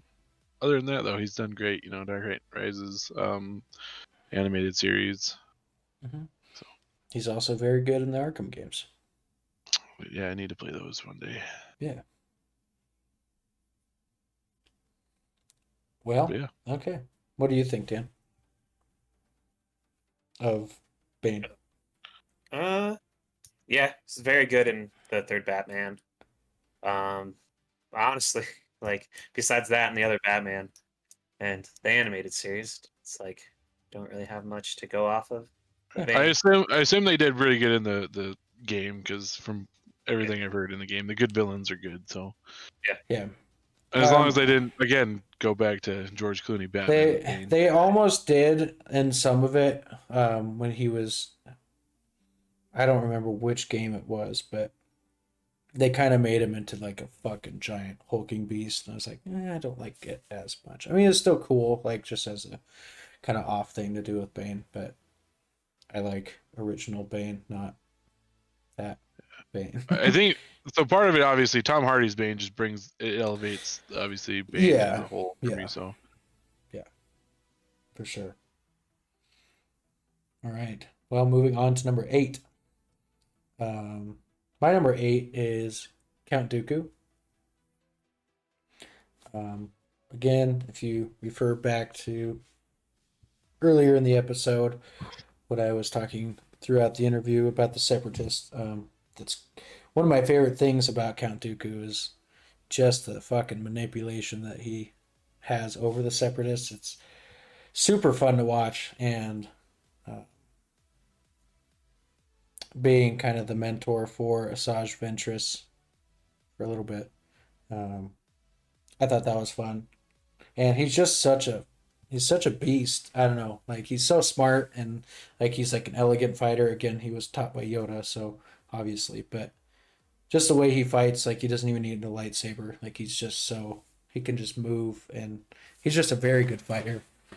But from the Clone Wars, he's been fucking amazing. He's probably been one of my favorite parts of that show. And prequels, we didn't get to see much of him, but Christopher Lee's rendition of him was good.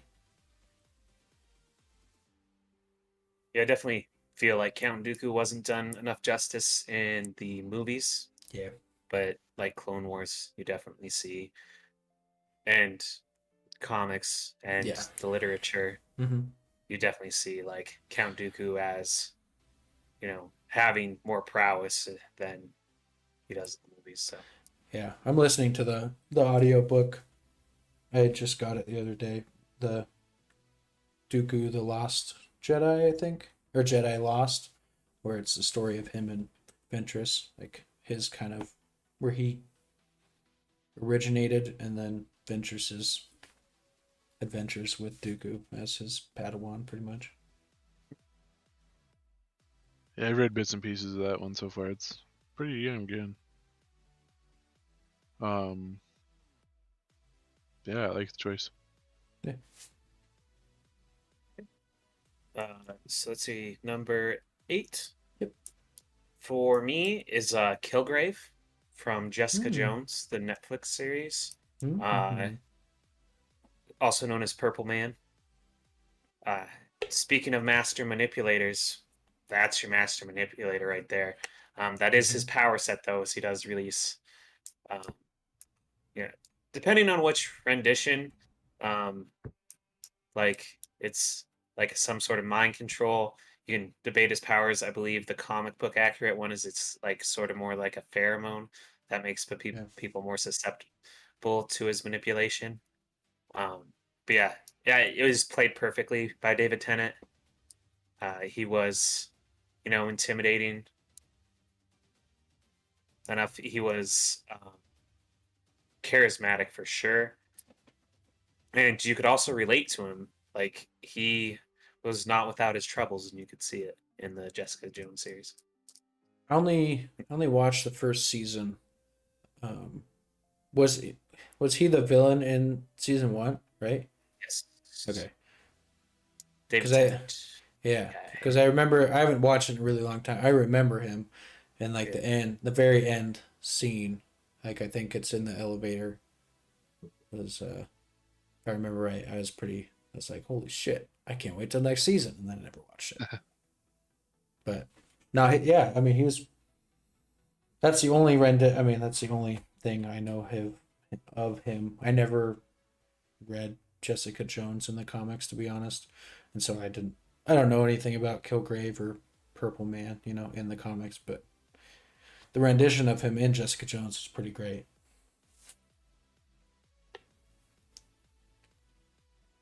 Yeah. The only reason I wouldn't put him higher is just because those are pretty much the only two you know him from. I don't know. I don't have as much, time with him as I do other villains, but he did very good for the little bit I've seen him in and read. So Yeah. it's definitely a good different choice. Mm-hmm. So my number 8, I went with the Tinkerer. Tinkerer's he's kind of one of those low-key guys I like from the comics, but I've liked the renditions of him. In Homecoming, just as kind of a sidekick villain, but the Miles Morales game gravitates around a rendition of the Tinkerer, so her arc is very, very good. I don't want to get too spoilery if you guys are actually going to play the game, which Yeah, I would like to. I Yes. mean, I got rid of my Also like PlayStation, Again, so but trying not to, yeah. So Speaking No. of, just did you try. get the disc, Jeremy? Can you loan it to me, or did you buy a No, digital copy? I bought it digitally because I didn't want to wait. I guess I could technically lend you my PlayStation if you want. No, that's okay. Yeah, I don't honestly I mean, have too. Sorry, go ahead. I was gonna say I'm not playing anything on it currently, so As a character, I guess I really don't have too much experience outside of honestly, really the Spider-Man movie. yeah, I was gonna say it's very much like the Purple Man thing for Yeah, Dan it's too. like if you haven't He's, read he's it, the then you really won't know. Probably. I always like the idea of tinkering too, because I mean I tinker with a little bit of everything, so Yeah, with cars and stuff too. Yeah. cars, computers. Mm-hmm. If it moves or runs on electricity, I'll Yeah, do something. I with like it. So. I like it. Yeah, Tinker. From the Homecoming, Yeah. he was in there. Yeah, he's I the mean, one that very created limited, all the but shit. Yeah, exactly. yeah, But cool little rendition. He could come back yep, in other shit too. So yeah, could be a very interesting um character. he's usually pretty fun. Like the Disney the XD animated Spider-Man. He has a rendition on there too. I don't remember. Peter stops him while he's at a baseball game for some fucking. It was a really really weird way to open up with a Tinkerer, but it was funny. Was he ever in the animated series? I honestly don't remember. Like the '90s one. Yeah. I don't think so. I think he's a lot new. I think he's new. Like his comic origins newer Yeah. than that, if I remember right. That's I honestly wasn't sure. I think I could be wrong too. Fuck. Well, while you look that up, I'll jump to my number 7. My number 7, specifically the main rendition that made me choose it, but I feel like for the most part it's still a solid spot, is Wilson Fisk, aka Kingpin. in the Daredevil Netflix series was just fucking phenomenal. I would have ranked him higher if it was just the Daredevil TV series. I wasn't as interested in him in, of course, the fucking Ben Affleck Daredevil movie, and I don't know, in the animated series and like the Spider-Verse. I mean, he was good, but you just didn't. I feel like didn't get to spend as much time with him the way you did in the Daredevil show, and just watching him become who he did, and Vincent D'Onofrio just fucking played the hell out of him. I don't know. He like anytime he was on screen, I was so excited. I was like, I like him better than Daredevil. I'm like, I'm rooting for Wilson Fisk just because he was great. So he's at my number 7. Yeah, I really like Kingpin. He's also on my list. I'll talk more about the versions that I like of him later, but we can just kind of talk about the version of him in Daredevil for now. No, that's a very good version of him. Yeah. Very great acting. It was a sympathetic character. You related a ton. He was intimidating, and he was very hard to bring down. The scene that gets me the most is when he fucking has that person in the car door, and he's just, I'm like, holy shit, this guy's fucking ruthless. I mean, there's plenty of good scenes with him, but I was gonna say I love the reputation that he has with Vanessa in that too. Like it feels very down to earth and very real. yeah. I really enjoyed that. You saw kind of the more personal side of him, not just like the villain side. Yeah, he's on my list too, so I'm not gonna go any farther into depth on this. Save it for when he's in your list. Yeah. Just a tad bit of information. Tinkerer appeared in The Amazing Spider-Man #2 in 1963. I forgot he was an old white dude. I only know him from the newer shit, I guess. Yeah. Okay. All right, Really Dan. need to read some OG Spider-Mans. Yeah. So, Get are with we it, number Jim. 7? Yep. Okay, my number 7 is Scorpion, but not the one you think. It is Scorpion from Mortal Kombat. Okay. Okay. Mortal Kombat had a DC run of comics, so Mhm. that's why he's in here. Actually, Blood Ties was actually a pretty good DC run for Mortal Kombat. They kind of tied in with the games too, but obviously it's from the games. I mean, what more iconic, video game thing? Like when you think of a video game, a fighting game, get over here. So, like Scorpion is iconic for fighting games. Even as a video game character, like Yeah. Scorpion, like I mean, Yeah. No, I mean, he's not in one of those lists. he's pretty much stood the test of time since he's existed. So him and Sub-Zero, but obviously Sub-Zero is not really the villain. But yeah, Scorpion's great. I mean, depending on who you ask, it's Sure. like, is Scorpion the villain too? And it's like, not really. None of the fighters are, but the reason, playing against him, there's always trouble. Scorpion was always a little bit of trouble. Yeah. Yeah. No, Scorpion's, I like him a lot. And the Mortal Kombat movie, he was probably the bright spot of it because it wasn't great, but Ooh, that's another one of the movies I'm looking forward to. yeah, they are having a newer one of those. So I think James Wan is directing it, which I have at least a little bit of faith. I'm like, worst case scenario, it's Aquaman. Yeah.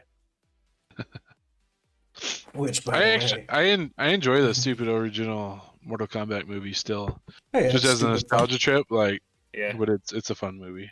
I think it's a little ridiculous, but I think that's why. Can you name a '90s movie that isn't really ridiculous? Yeah, no, not really. Well, all those type of movies are kind of ridiculous. Even like the Dragon Ball Z live action. Oh man, ridiculous. No, I can't. No, I can't. No, that's so bad. I think that's why refuse. James Wan is The only bright spot is what's her butt from Shameless. Yeah, sure. The Yeah. actress. I know. Yeah, I know who They're you're talking good. about. I think that's why James Wan's such a good choice for that, though. Like, if he's doing that, I'm pretty sure I'm correct, but like Aquaman is just completely just ridiculous. I know you guys aren't a huge fan, but it was just dumb fun for me. I was like, ooh, I get to see a giant fucking crab fighting a bunch of people on seahorses. All right, I still need to see that movie. it's just fun. I don't know. I'm like, if you do that with Mortal Kombat, people will enjoy it.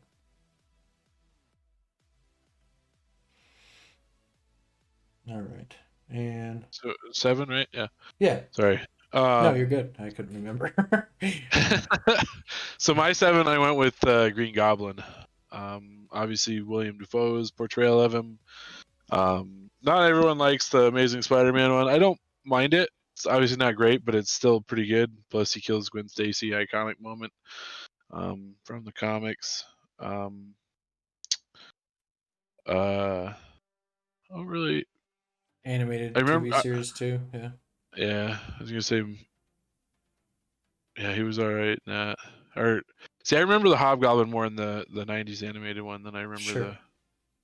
the Goblin. But I'm trying to remember the Goblin from the games. Even I feel like he really was never big. I mean, so they did the original Spider-Man Yeah. movie games, but it was just basically the same thing as the William Dafoe one. So, Mm-hmm. but I remember him being a bitch to fight in the games sometimes. And then of course all the animated shows. There's been so many of them at this point. They're usually pretty fun still. Yeah, Yeah. I won't jump into it too much because he's on my list too. So I'll kind of jump into it once we get to that point. But yeah, I love him. So actually, I'll talk about one of my favorite versions of him. That's a little rare. I think it was the Disney XD show, and I think that's what it was. I know it was one of the animated ones, and the reason I loved it so much is, uh, he had a catchphrase where, um, someone would say, I'm sorry or whatever, and he'd just turn and be like, don't apologize. I never do. Don't remember where that's from. Was it as Norman or was it as the Green It was Goblin? as Norman, yeah. Yeah, I mean it sounds about right for him talking to Harry in one of the shows. So yeah, I think it was the XD version, and I just remember, and that's a version that is little known that I really liked of him. We'll get more into later because I know he's on that guy's list. So yeah, you're good. I get it. Franco's portrayal was good too. I mean, when he took over for Willem Dafoe. Like when Franco was the Green Goblin for a little bit. I like that. I thought Franco's version was supposed to be more like the Hobgoblin, wasn't it? I thought he just took his dad's glider, and I thought he just kind of got like... It wasn't the same glider. Okay. I honestly don't remember. Because his was more of like a skateboard, but that could fly through the air. Oh, you're right. Yeah, it kind of looked like a fucking snowboard. But I don't remember if they classified Franco as the Hobgoblin. At least that's what I always pictured. I thought it was more supposed to be the Hobgoblin. Oh, I guess I always just pictured it as the Green Goblin. Once he found out his dad was the Green Goblin and Spider-Man killed him, I was like, oh, he's just going to pick up where his dad left off. That's how I took it, I guess. So technically he's like the new Goblin, which, or I think in the comics there was like Goblin Jr., which like is the same thing. He was never meant to be like the Hobgoblin, but it's just an updated version of like the Goblin. Sure. Yeah. Okay. All right. I always forget about Miles' fucking ultimate Goblin too. I know. I forgot. I don't know how I forget to fucking mention him. He's so badass. So my next one is going to be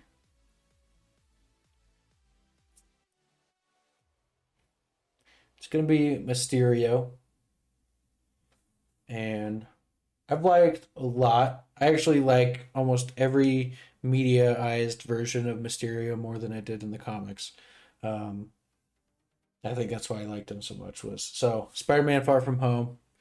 Obviously, Jake Gyllenhaal's my favorite actor, so him playing Mysterio was fucking awesome. I thought the visual effects were super cool, and I thought just the character in general was great in Far From Home. Animated series, I thought he was also great. Um, and what I actually remember him the most from was Spider-Man, it was just titled Spider-Man on the PlayStation 1. He always kind of freaked me the fuck out, and I always just, I don't know.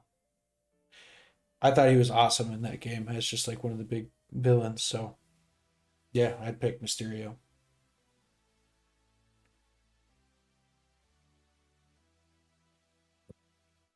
Yeah, I like Mysterio from the animated series a lot, even more than the Jake Gyllenhaal.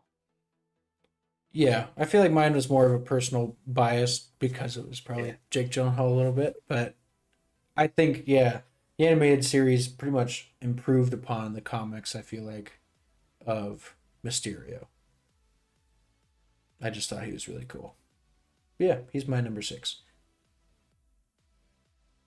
Yeah. I don't know. It's a tough toss up. It's hard not to like the MCU one because, again, like we talked about earlier, like Phase 3 made it to where you empathize with the character so much, and it was such a good Yeah. backstory that they created for him.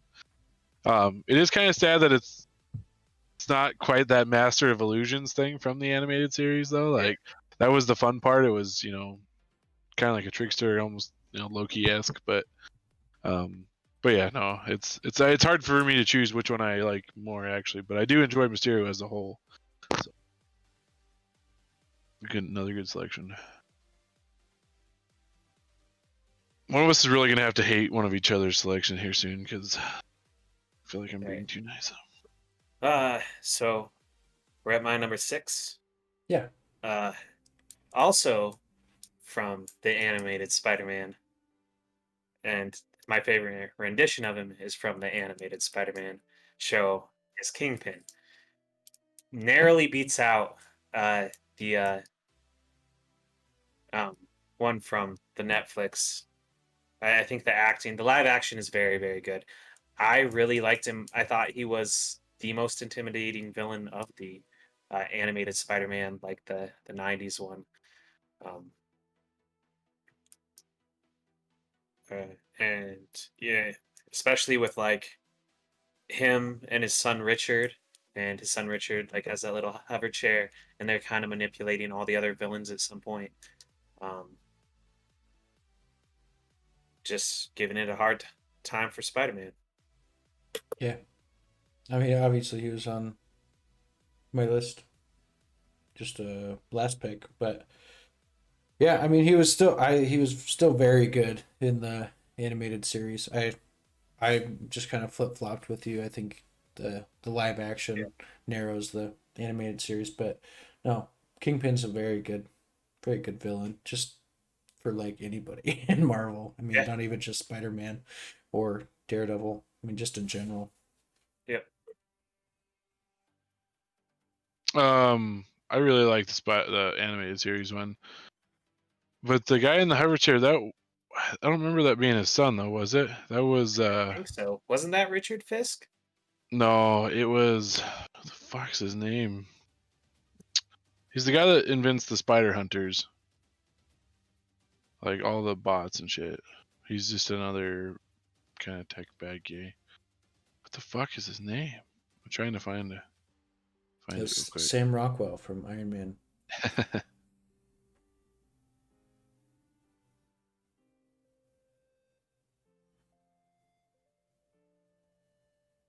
I know Smythe, right? Oh, Smythe. Yeah. Maybe. He was close to the Smythes. No, motherfucker. Oh, we'll look it up. I'm trying. Well, So yeah, sorry. no, you're good. I was just gonna say, as you research. Oh, okay. Well, I mean, I'll kind of go into my 6 while I'm looking at it too, because believe it or not, my 6 was Kingpin as well. Okay. Okay. Well, there we go. We'll just cover both of them. So I actually think my number, the one that stands in my head though, is Into the Spider-Verse Kingpin, because again, it hits so much closer now that I am a father. Like all of these things are just, again, they're hitting right there with me, and yeah, I get the whole point of him doing what he's doing to bring someone back that he just would miss incredibly that much. So like, yeah, I get it. Yeah, he's just solid. Plus, I love the art design, like of him, this fucking big old intimidating body on this tiny little head, and he just beats the shit. I mean, he fucking kills. I mean, I know Spider-Man had a building on top of him, but straight up, I mean, to fucking kill Spider-Man with a couple fucking just hammer fists, like, All it's right, pretty anger impressive. correspondent. I actually hated the design of him in this fucking Spider-Verse. So Fuck off, you douche. it bothered me. It felt so. I mean, I get what you're saying, like from just an aesthetically realistic standpoint of his body, Just but looks silly. he Just looks like so a intimidating, though. Squared off. It fucking reminded me of that. Oh, Imagine my God. Tom Hardy's shoulders like 3 feet high, but behind him, like What that's a- what Kingpin is. Just all fucking shoulders, just fucking. I cannot leaning remember on. his name. Who's the fucking little rapper that sang Gucci Gang? Lil Pump. Reminded me of the Lil Pump music video with him and Kanye West, where they're going in with the fucking big. That's what fucking Kingpin reminded me of. I will never equate Kingpin with anything that little douche nose I looks think they took inspiration from it. So. Get out of here. All right. Number 5. So this kind of plays back to my Count Dooku pick. It is Asajj Ventress. Oh, it is. Hang on, wait. It is Smythe. There's Alistair Smythe in the hover chair. Okay. But yeah, because he like Kingpin had a lot more control over that Smythe, and it just wasn't his kid. Anyway, sorry. Go ahead. No, you're good. You're good. Yeah, number 5 is Asajj Ventress. The only medium that I know that she's in outside of comics is Clone Wars, and probably like that other animated Clone Wars movie show thing that I think came out before the actual Clone Wars show. But I don't know. I like her being the apprentice to Count Dooku. Again, obviously I love Count Dooku. And then being exiled because she's not good enough and he just wants something more powerful. And the whole origin / storyline events that happens with the Night Sisters on Dathomir is just fucking crazy. And I don't know, I just loved that kind of voodoo witch shit that happened with her. I guess like where she comes from. Having that as her background was just fucking neat. And again, I'm listening to that Last Jedi, or the Jedi. I think it's Jedi Lost. I think I'm being fucking stupid. Jedi Lost. I've loved her so far in that book too. I don't know. There's something about her that just draws me to her because she's a bad guy, but you feel bad for her because you kind of. I mean, she started out with a good guy, and watching her. You know, whoever kind of took her when she was young and then dying and then kind of being taken and growing up into the dark side. I don't know. I liked her character a lot. I think she's very well structured. I feel that she just needs to be in more media. Yeah. I'm wanting them to do some more with it, you know. I want to see some more, you know, make a fucking Clone Wars game. I don't know. I want some more shit. Yeah. Yeah, I think that was the biggest downside was she's not in very much. Yeah. Yep. But she's been one of my favorite Star Wars characters that I've honestly witnessed. I don't know. Something about her. She's fucking cool. So from the stuff, I don't know. I like Asajj kind of. I feel like she fails a lot though. She does. Like like her constant thing is failure, which it just kind of sucks. Like because it almost takes away from the intimidation factor, if that makes sense. Like, I don't know, she doesn't ever have an actual good victory really behind her to make her an intimidating bad guy. I kind of feel To bad me. for it though, because it's like, I mean, I guess that's fine. I don't think I don't know this. I understand. Like you're just like, well, she never does anything super great. Right, and I Um, mean, because even in the book, like, so she has one very good win.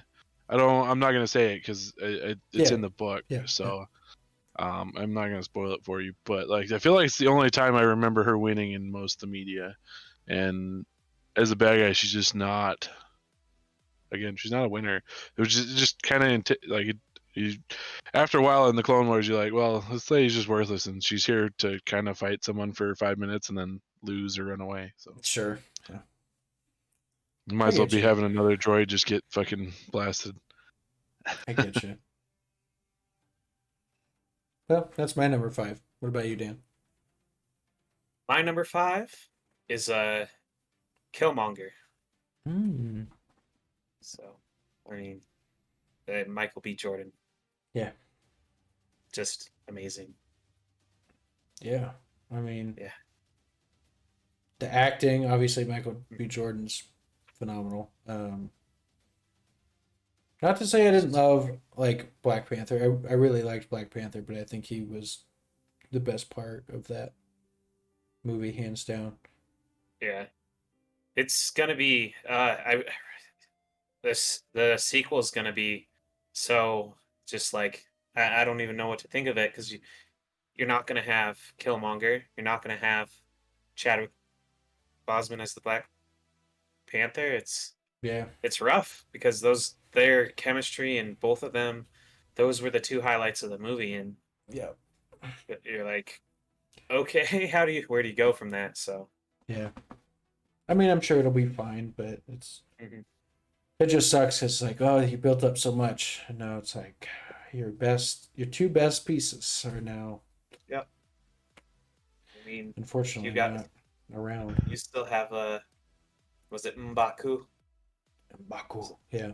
Yeah. I was gonna ask on a side tangent, what do you guys like the idea of Shuri taking over as Black Panther? Yes. I think it's the only right Logical way to step. do it. Mhm.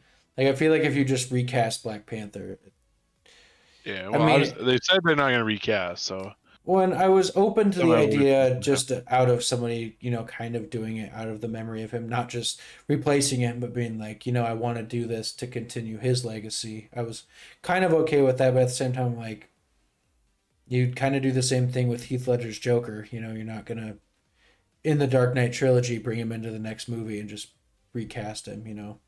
Right. Like, I think it's the only logical thing that makes sense to, you know, stay true to his legacy, and I think she'll make a good Black Panther.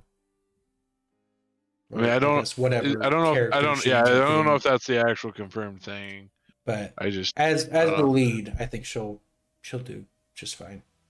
I'm just sad. And she did become the Black Panther in the comics at one point. I think so. Yeah. Yeah. Yeah. I think it's the right way to do it. Um, Yeah, I mean that she's kind of just the next person in line. I mean, without that sounding bad, but I think she's Right. kind of the next best option in the movie is her. And yeah. being the But sister, I feel like it So the fits. only problem, like, I know you brought up a good. So like in Baku at the white ape. I don't know, because imagine my thought. Actually, I should probably stop because this is gonna go on a little bit of a tangent here. Sorry. No, we Maybe I'll have can. to make this for another. You Oh, can say it real so quick. That's fine. so what happens when Shuri gets challenged by M'Baku?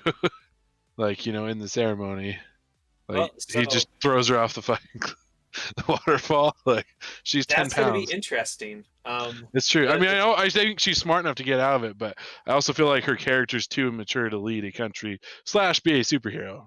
yeah, I think that's what'll make it a good story though. Is she'll have to basically grow up, real Have to quick. Very quickly. overcome a lot. Yeah.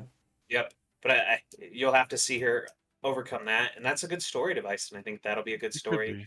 But don't make her and be you- Ray. Yeah. or do whatever, it doesn't matter. But the difference in her and her brother, I think she'll be more of like the Iron Man of Black Panthers, where her brother was way more the Captain America or of Black Panthers, That's fair. or she'll be like use the technological advantages instead of the physical prowess that you know Yeah. the flower gives you. They also maybe they don't have any flowers, and so it's like you're Black Panther, but you're not getting the stability right now because they burned down the garden, so you're our leader. Maybe she has to figure out, well, I still have all this vibranium, and maybe she becomes kind of like a technological one. Yeah. There's a lot of things they could do. I think they have a lot of options, but I think she's the right choice. The challenge, it's definitely going to be interesting, but I think it'll definitely be like something where she outsmarts anyone who challenges her instead of Right. Yeah. beats Again, and I wasn't just trying to poke fun at you. I legitimately, I just don't want them to take the easy route and just say that she's really good at everything. Like, I want the overcoming story. Like, I want her to be like, oh my God, I have to take over. I'm not ready for this. And you watch her fail and fail and fail and, eventually I think become the rightful heir to the throne, I guess you could say. I think that was the good thing with where they kind of left her in the Black Panther movies, because she, Yeah. she got her ass whooped by the guards and shit, and she's not like she. I mean, she showed that again, the immaturity as a younger person in the universe. So, like you said, I think they have a very good opportunity to grow with her if they do it correctly. Just I don't know, something about that one. It's going to be tough. It was just Shuri's personality, I think, that just didn't sit right with me to immediately take it over. So Yeah. You have to grow up a little bit. All right. Moving on from that topic, just so we don't keep going. Number 5. Yep. Okay. I went with Doc Ock. I can't not go Doc Ock. The animated series is great, but I think my top current one is probably the PS4 game Doc Ock. I agree. That one, it was so hard not to empathize with, working with him through the entire game. And his name. I mean, obviously the name from just knowing him, and it's like what's going to happen to this guy, and you feel so bad, and you're like, especially you're the one doing all the tech work for him. It's like, oh, what the fuck did I do wrong, or what could you have done better? So I but agree. Sorry, I mean, I was just gonna no, say. Go ahead. I was just gonna say, yeah, the PS4 version is my favorite rendition for sure. They've all been very good, but that one felt the most fleshed out. Yeah. Yeah. The one from Spider-Man 2 is great as well. Yeah, I was gonna say I don't think there's been a bad iteration of Doc Ock at this point. Like, he's one of the few people, that just hasn't had like kind of a goofy ass. Other than maybe some random Japanese Spider-Man movie that I haven't seen. So, I mean, the multiverse Spider-Man or Doc Ock, the female. Doctor Octavia or whatever they went with it. Yeah, I thought that was clever too. Yeah, little I gender was cool swap. with it. Yeah, I didn't really like her rubber things, but like her rubber tentacles. Yeah, they look kind of weird to me. But I mean, if they were strong enough to cut trees, I was like, I'm not gonna argue with them. So yeah. just watching him be all squishy and bouncy looked weird. Yeah, it was kind of weird. All right. Number 4. Surprise. You guys actually might be surprised that he's at number 4, not higher. It's Joker. The Riddler. Damn it. So, of course, mainly just from nostalgic purposes, is Jim Carrey. I can't not like it. Like, I feel like he's very much the last. I don't know. He did the original Joker, the original Riddler so well. The super wacky, goofy Riddler. Like, after that, I don't think you could ever do it again, and like do it properly without it just being ridiculous. Like, it was a product of the times. It was perfect for the time, but I don't think he could ever do it again. Arkham games, he's also very good. I really liked him in there. His fucking Riddler trophies were super fucking annoying, so I hate him for that. But Batman the Animated Series, obviously, that was actually my first interaction with him, and I thought he was really good in the animated series. And actually, my favorite rendition of him is him in Gotham, in the Gotham series. Him starting out at the GCPD and being the forensics expert, and then kind of creeping into being just a fucking weirdo and messing with the dead bodies. But he's getting in trouble for it, but he's very good at it, and eventually just gets crazy and crazier as he, commits a crime and, kills somebody, and you could see he got the thrill from it. And it just, that actor played him so fucking well. He was awesome. That's my favorite edition for sure.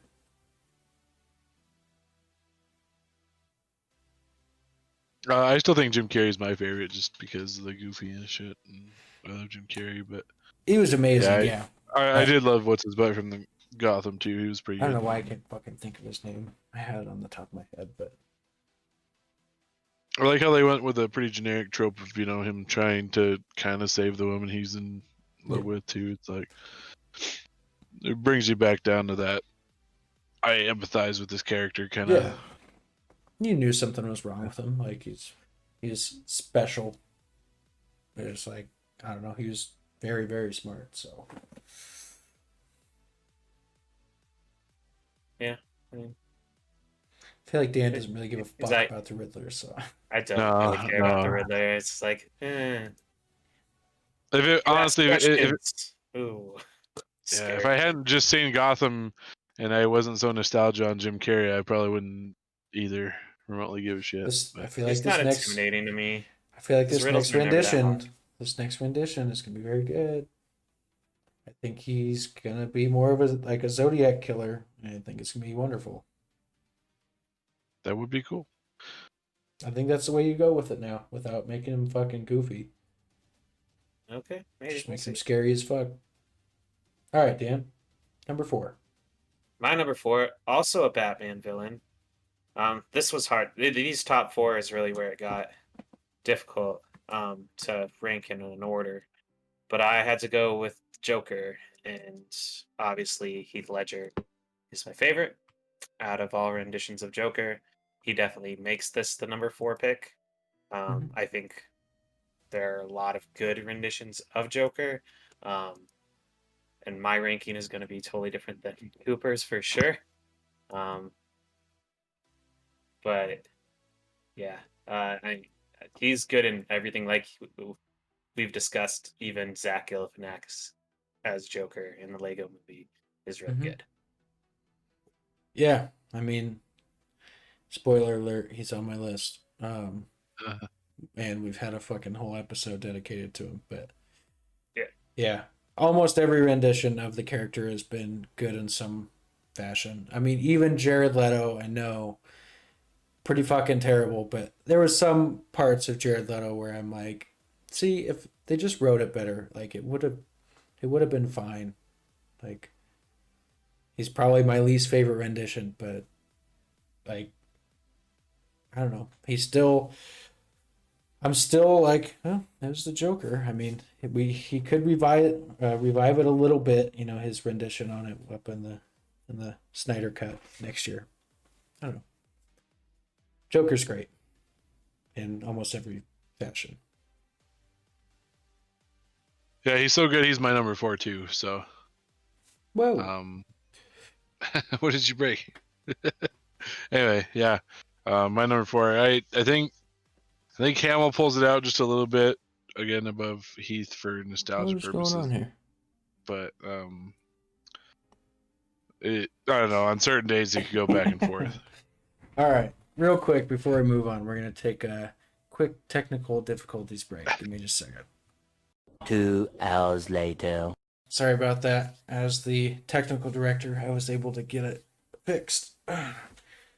Camera may have died. Anyways, so to continue off where we are, um, we just finished up with Jeremy here, so I'm gonna jump to my number 3, and it's the Joker. So I'm not gonna say much. I mean, He was supposed to be number 4. I Get know, with I Seriously, know, Cooper. Go with the program. but I couldn't rank him above the Riddler. So, um, yeah, all the renditions of the Joker are fantastic. So I'm not gonna get into it. My favorite rendition though is the Arkham Joker, just the Arkham series Joker. And you guys don't even fucking have to say anything because we just talked about it for like 5 minutes. So, Okay. so So we'll go Dan, to yeah, you're number 3. my number 3. So did appear in comics. Not a You super. swear? I swear. No, actually they did several runs. They weren't that popular, but they were from This is from the Matrix, and it's Agent Smith. Fair point. Yeah. Well, It's just great. Um, just a great villain in general. Like I like the like AI implications of it, where he's like a program that's kind of wanting to become human, but then he also thinks like humans are viruses. Just a giant inner battle from Yeah. like his programming. Yeah. I've never read the comics for the Matrix. I honestly didn't even know there was any. So that's why I'm questioning if you're telling the truth. No, but him from the movies, no, Agent Smith is, yeah, he's very good. Hugo Weaving is also fucking. Yes, I was going to So- mention Hugo Weaving, and everything he does is amazing. Pretty much. Yeah, he made me contemplate putting the Red Skull on here. So, Yeah. It was pretty I good. feel like there was a Matrix game that I played that Agent Smith was also a giant pain in the ass. So usually, if a bad guy's a pain in the ass, they just tend to be good in video games. Yeah. Yeah, I like it. It's a good oddball choice. I was worried about including it because the comics did like post date the movie, but like they did do, I think, like 5 different runs of Matrix comics. So it's not a lot, obviously. We'll count it. We'll count it. And the only reason I thought to include it is they did have a 20th anniversary deluxe edition come out last year of the comics, I think. Okay. Yeah, we'll count it. Yeah. Yeah. So my number 3, I went with the Lizard. He's he's good in the animated series. I remember a few of the games. The Lizard was kind of a fun guy to have to fight and battle, and then Yeah. I actually like him from the Amazing Spider-Man too. They did pretty good by him, I think. Yeah, CGI was kind of goofy, but I Yeah. think. I didn't really But- like the face. The rest of him, Yeah. but it was very weird. Him as a character, though, yeah, very good. My biggest memory from him was actually when this one, it plays into a lot of the Spider-Man villains for me, was the Spider-Man PS1 game, because that was like one of the only video games I had so early on. And the Lizard, you're literally just following him through the sewers. It was great. It was scary, but it was great. Yeah. The game, I think I played that game on PC and N64, but never on PlayStation. Yeah, I tried emulating it, and it looks like absolute dog shit. Just makes me sad. I might go It was back a and play it just. Very good game as a kid, though. I still remember the ultimate cheat code is eel gnats, which it turns out is Stan Lee spelled backwards, Ooh. and it gave you all of the different costumes and pretty much unlimited everything. So It's wonderful. No, I like the lizard. I think, he has that duality to him that I tend to like in villains. Mhm. Sorry, I always like for Spider-Man villains, it's always the animated series is my favorite one. He was very good in the animated series. Yeah. It's amazing how all of his best characters. I mean, again, nostalgia purposes, I feel like we just have that tendency to stick with him. But Yeah, he was great. Good pick. Numero dos. Number 2. So this one is pretty much a specific rendition, but I'll just do it anyways. And it is the Green Goblin from Spider-Man 1, specifically. But Green Goblin as a whole, pretty great, but he's kind of like the Joker with me, like in our last discussion, where anytime I watch or read anything with the Green Goblin, it's just Willem Dafoe for me. Like, I love Willem Dafoe as an actor, and he's so fucking creepy. And as Norman Osborn, like, once he, does like that experiment goes wrong with him to where he becomes just a fucking maniac. I almost sometimes enjoy those parts more, like just when he's Norman Osborn, just being insane. But I don't know. We've kind of already talked about it, but yeah, that's my number 2 pick. That suit, as much as people don't really talk about it, it's my preferred Green Goblin outfit, I guess you could say, costume. I love that armored, just the matte emerald suit. Fucking, it just looks sweet to me. Yeah, I'm gonna go ahead just agree that Norman Osborn outside of the suit is my favorite parts of the Green Goblin. I like Norman Osborn as Norman Osborn more than I do him laughing around throwing bombs, because he seems so more tactical and like intimidating as Norman Osborn. For sure. Well, like in all his iterations. It's definitely a low key maniacal too, is like Norman. Like you said, it's that Yeah. just that undercoated. Especially as a viewer, he's up to something no good. You just a lot of times, even as a viewer, you're like, well, what the fuck's he gonna do this time? It's fun. Yeah. One of those scenes that stuck out was when they just got done fighting and then they're sitting at the table for dinner. Thanksgiving, yeah. Yeah. And he's like, oh, we got a little, or like blood on his shirt or whatever it was. Oh, yeah. And that's when they just start realizing that, like, oh my God. And the whole building burning down. I just love Spider-Man 1. It's great. I could just go on about it, so I won't. Go ahead, Dan. Number 2. Number 2. I bet you could guess this if you watched this last week, because I was pretty much told you exactly what I was going to do with my last Crazy Quill. my top 2 picks. It's Ozymandias from Watchmen. It's just even in the Watchmen television series from HBO, just it's great. So highly intelligent, so like tactical, outsmarts, the most powerful being in that universe. Yeah, Jeremy Irons did a better job playing him than he did in Alfred in the new Batman stuff. Yeah.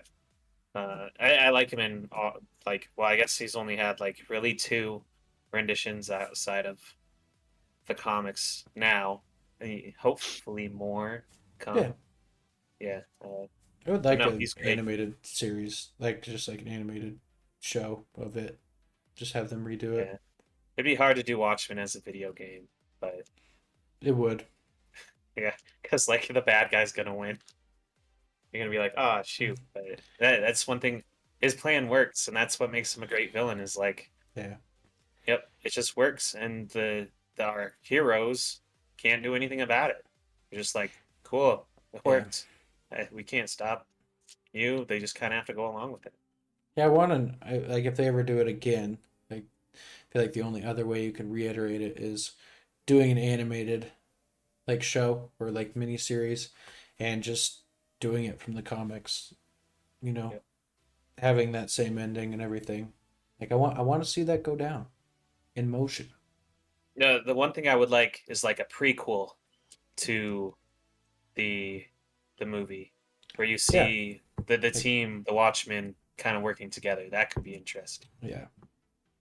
Before the Watchmen. Yep. Mm-hmm. Yeah, I agree. Basically, like last week, I mean, he's hard not to enjoy as a villain because he just wins, but yeah, he has a great purpose too. Like, I mean, he's just a badass. Yeah, for sure. What do you got, Jeremy? Number 2. So my numero dos is Thanos. Mm-hmm. Mm-hmm. Obviously the MCU version, he's pretty big badass. His reasons are a lot better in the MCU than they are in the comic books for doing what he does, but I also kind of enjoy that I guess the poetry of for love, why the fuck not kill half the universe for Lady Death? So Yeah. plus in the comics he's got a lot he's got a lot of different storylines that are just fun. Yeah. Big purple Yeah. badass. Yeah, I like him. I mean, my favorite is obviously the MCU. Yeah, I just like the motivation better. I understand the Lady Death thing. It just is like it is not as cool for me, like It's true. compared to everybody else. The fun part about that though is I love he actually has a competition with Deadpool once in a while as far as Lady Death's affection, so it makes it for a fun little back and forth. Sure. He's definitely an intimidating villain. Paid off well in the MCU. Yeah. For sure. Yeah. When is it the there's a video game where he fights his son Thane.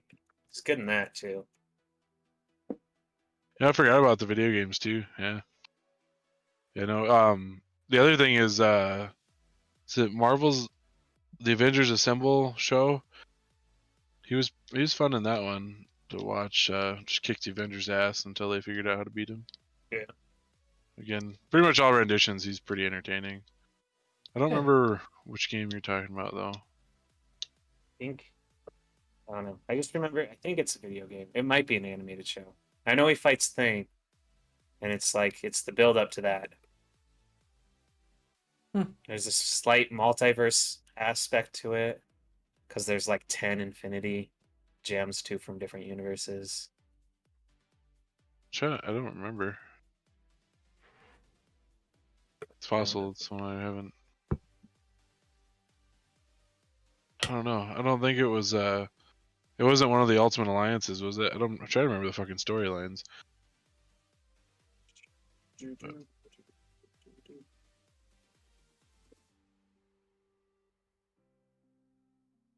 Yeah, I honestly don't know. It's one I actually have Ultimate Alliance 3. I need to play it. They should do another one. I mean, they just released that. No, not good enough. Yeah. All right. Well, I'm gonna move us on here. So before we jump to number 1, just wanted to run through a couple honorable mentions. Ozymandias was on my list there of honorable mentions. I feel like, I mean, he's great. I feel like maybe just because there hasn't been as many. I don't know. And I've just enjoyed other characters maybe a little more. If we were doing best, again, he might jump up there. Darth Vader. It's hard because, like, as a comic media villain, it's hard to do it. Like, if we were doing movie villains, he's obviously going to be in there, but I just wanted to give him an honorable mention because I feel like he deserved it. Victor Zsasz from Gotham, specifically, loved him. Super random, but Maroni from the Gotham TV show, I really liked. And I actually thought of this as we were going when I was referencing back to the Spider-Man PS1 game, was Monster Ock, when the Carnage symbiote gets onto Doc Ock, and that final chase scene took me about 76 tries to actually fucking win because I was like 6 and I was scared shitless of Monster Ock.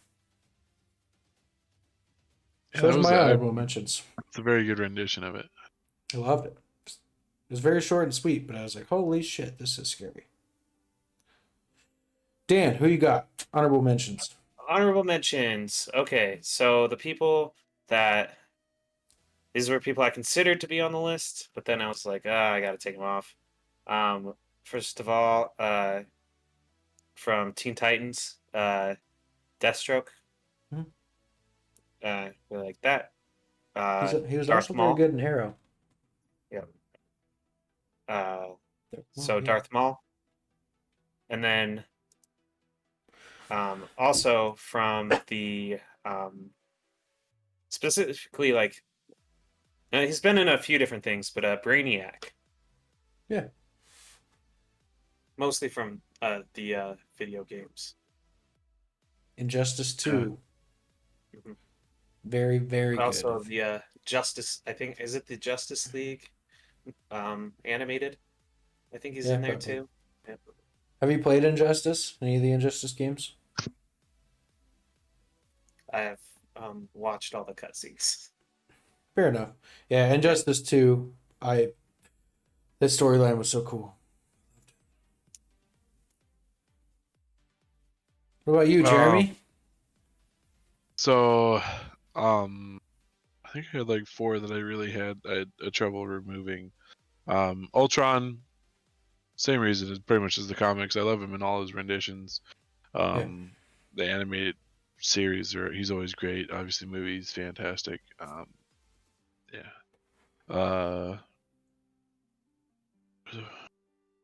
Venom, like the actual, again, animated series Venom, he was fantastic. He's obviously moved into more of that anti-hero, anti-villain role, so kind of part of the reason I took him off. MODOK. MODOK was one that he's always great in video games. He's been pretty good at most of the cartoons and shit I've watched him in. I feel like he'd be very hard to do live action. Yeah, I hope it happens, and I am excited because I know he's in the Avenger game. Obviously, I need to play. So. Yeah.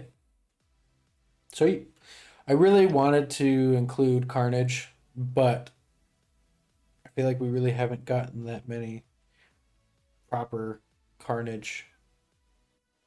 Like, it's hard media. to do. It's hard to do proper Carnage with, cartoons. Yeah, so. that's what I'm saying. Like in the animated series, you don't actually get Carnage. I feel like the second one, like the spin-off, the one in space, that Carnage is a really good Carnage. You mean the 2099? No. Is like, so as soon as the Spider-Man animated series arc ends, there's the Spider-Man. Is it Spectacular? Nope. It's like a sequel directly from the Spider-Man animated series. It's Spider-Man Unlimited. I knew there was another word behind it. I just couldn't remember which one it was. I think the best rendition. That's fair, though. I do remember that now that you say it. Was Carnage in the fucking Spider-Man PS1. That's the most memorable one for me that's existed so far. That one scared me the most out of all of them that's existed. All right. Well, my number 1. You might be a little shocked. This one will shock you. Shocker. Again, you guys aren't going to be able to give really any reference because you guys haven't played it. But he is the literal title of the latest Batman Arkham game that has come out. And it is The Arkham Knight. Arkham Knight. It's really not that much of a shock. Yeah, I wasn't sure if you'd think that. I just maybe at the number 1 spot. I wasn't sure if you could maybe be shocked. Didn't I guess this kind of from you earlier? I think so, yeah. Yeah. I very much did. guessed this earlier because he was created for the game and out of the Yeah. comics. And I was saying, I know Cooper's gonna think of him. So, I mean, if you guys don't know, I don't want to spoil it, but I'm going Let's to go. anyway. I mean, So I fuck already yourself. Spoiler alert! If you have not played it and you don't want to know, even though they hint at it very much. So Arkham Knight throughout the game essentially is kind of it's just Batman but bad, and he's kind of just in this like armored suit. You know, he's got like a mask. You don't actually get to see his face. He's kind of this military leader and super tactical. Like he can go toe to toe with Batman. And you're like, well, how the fuck can he do this? Well, turns out it was a play on the original Red Hood storyline when Joker killed Jason Todd, and then he came back to life and became the Red Hood. It was a play on that to where instead of coming back to life and becoming kind of the anti-hero outlaw Red Hood, Joker brainwashed him into believing that it was Batman's fault that this happened to him. He left you to die. This you should be blaming Batman. And so when he comes back, he's not the Red Hood. He's Arkham Knight, and he's brainwashed into wanting to do whatever he can to kill Batman. So Arkham Knight is one in its own, literally Red Hood, because it is Jason Todd. And in the end, there's a very good twist, very good moment where in the end, after Batman talks to Arkham Knight and realizes who it is, there's a very good moment where they're like, no, this isn't my fault. Like, I didn't leave you. And he actually comes back to help Batman stop the Scarecrow, and he comes back in his Red Hood costume. And so it's kind of like an alternate Red Hood origin. But I thought it was done so fucking great. And I'm pretty oblivious to surprises. Justin said he played it and he knew it was Red Hood the whole time. And I was like, I had no fucking clue. But I don't know. He was my favorite. His design's fucking great. His character is great. So I don't know. He's my favorite. Yeah, I mean, I like the Red Hood a lot, so I could definitely see it being a very good villain. You need to play that game. I got no frame of reference for it, but cool. Except my Hot Toys in the cabinet. That's bad. Yeah, that I've seen it. Yeah, and that I kind of like knew that like you like this person. Yeah. I kind of guessed it. I didn't know if he'd show up on your list or not, but I was like, although technically, because in all fairness, Jason Todd and Red Hood have been in there, so just I guess that version of him haven't. So yeah. I liked loophole. Yeah. That was my loophole. So yeah, you get. That's the one question I asked about. I was like, I know these properties. Yeah, are you including this person? And I could have just asked. Because if it's just the Red Hood, he's not my number one. But that specific rendition, yes. Yeah. All right, Dan, number one.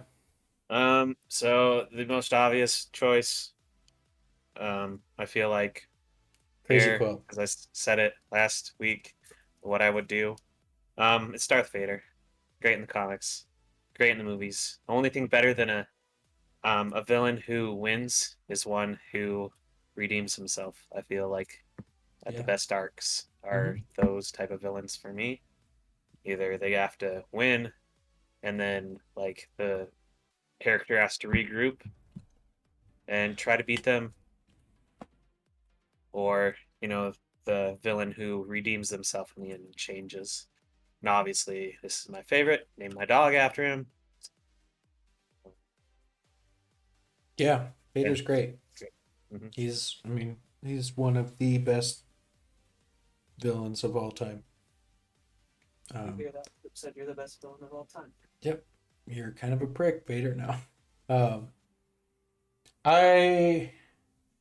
he was in my honorable mentions. Again, I tend to kind of just in general, I don't tend to pick main characters. I guess like he was obviously the main antagonist. I guess whenever I watch things, I always, for whatever reason, tend to like somebody else outside of the sole focus. So I love Darth Vader, and he's obviously fucking amazing, but he wasn't my favorite. But he is one of the best, like, I'll absolutely acknowledge that he's one of the best written characters of all time. It's fucking amazing. He's obvious. I mean, yeah, he's God tier villain, so I can't really say anything against it. Badass, always will be. I have no complaints about that choice. Pretty much. Just has a presence. Like when you see him appear on screen Mm-hmm. or in a video game, you're just like, oh shit. Like when you played the most recent Star Wars video game, Vader shows up and you're like, okay, I'm gonna die like 20 times here. Mm-hmm. I need to play that one still. I do too, yeah. Well, you die like 3 times to a frog in like the first level, so. I ain't no bitch. Bring it on. Star Wars Dark Souls. Star Wars science class. Yes. So sorry, diverged. My number one, it's probably pretty obvious because it kind of goes into the Dan thing. Telegraphed it last week. Magneto's still very good in every rendition. You have the original X-Men series, every video game I play, whether he's kind of fighting alongside you reluctantly or fighting against you. All the movies he's good. Again, it's kind of one of those things where you could go either way with him being hero or villain. So yeah, I don't have much to play off of it. Again, I'm not expecting everybody to listen to every episode, but we went into a lot of depth. I mean, even in this episode, we talked about him quite a bit. I mean, Magneto, he's one of those god tier villains in a way, where it's like not necessarily just because he's that powerful, but he's just one of the best written fucking characters ever.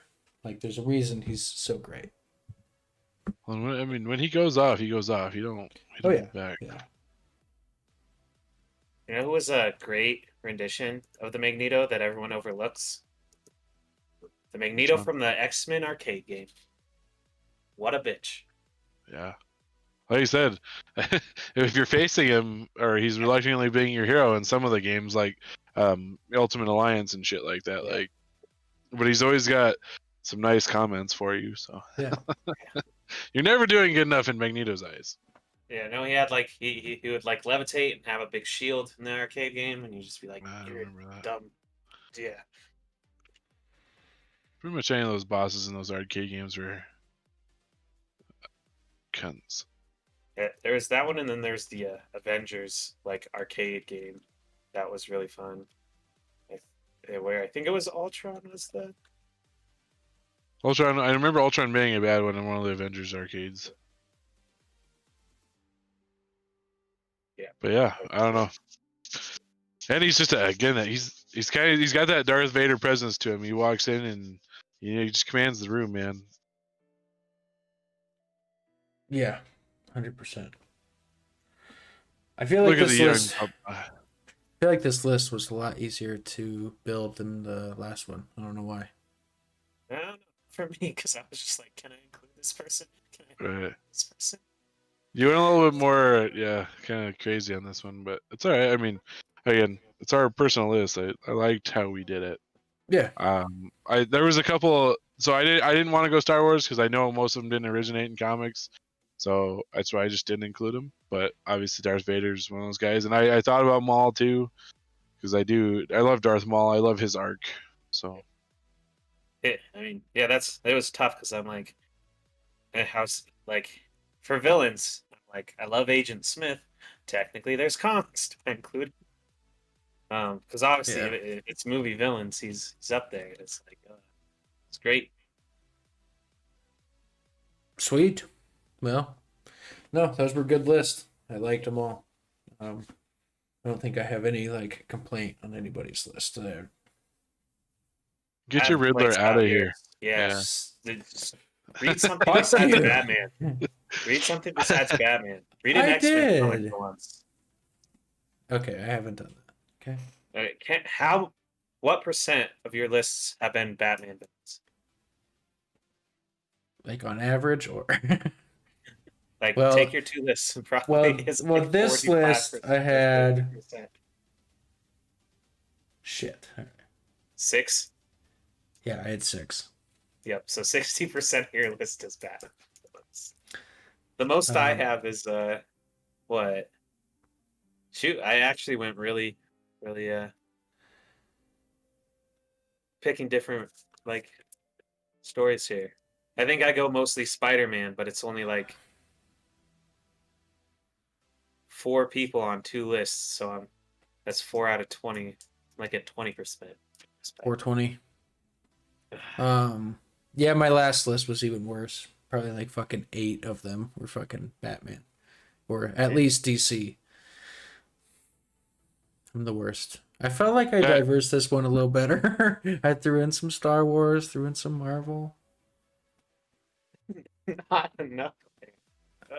Well, I don't feel like there's that many great Marvel villains that have been, I guess, like in the movies and things like that. I don't know.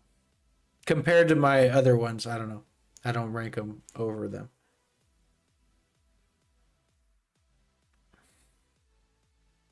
I don't know. Like, I could maybe swap out Scarecrow. I could probably put in another Marvel villain in there. But another one that was almost on my list was Mr. Negative too. He's another good one, especially from the game. So good in the video game. I almost included him in my list too. Yeah. Just from the video game. I see. I agree with that, but he would have been low on mine, and I love the Lizard in the Spider-Man games way more, and then obviously like the movie rendition, and then the anime. Lizard he's too much of an older character, so. Yeah. Kingpin's my favorite Spider-Man villain, so I was just like, I gotta put him there. Like Kingpin's just so good because he crosses all the platforms. You got Daredevil, you got Spider-Man. I think that's why Kingpin is so appealing too, is because he does cross the mediums. If we do for like the New York superheroes, if we do end up doing heroes, that's gonna be very difficult. I don't like a lot of heroes. I don't know. Like, there's a couple basic ones, but I don't know. I just don't like heroes as much as villains. I could easily pick. Well, we know a couple good heroes that are going to be on there because of their villains. So. Oh, it's Batman. Yeah, well, Batman number 1 for you, Cooper. Obviously. I mean, is Batman and Spider-Man not going to be on all of our lists? Yeah. So. There's a reason that they're so goddamn popular. It's because of their villains. No, it's because of their villains. I mean that, but I mean Batman's a very good character, though. I don't know about that. He's kind of become OP with the whole prep time thing. He has. It's not a fair argument. It's not fair to say that because of how many people he's beat. Because you're like, well, how the fuck would it? You're like, yeah, prep time. Yeah, exactly. So he finally has a superpower, okay? Give him that. Ooh. He's finally allowed to have a superpower besides money. Well, shit. Let's not run this too far off course here. So, those are our lists. I forgot you hadn't ended it yet. Sorry. Yeah. No, you're good. So, that's the end of the episode. I appreciate you guys tuning in. Go ahead and subscribe if you guys are feeling generous. We'd really appreciate it so we can bring you more content like this. And I guess other than that, stay tuned for next episode. Thanks.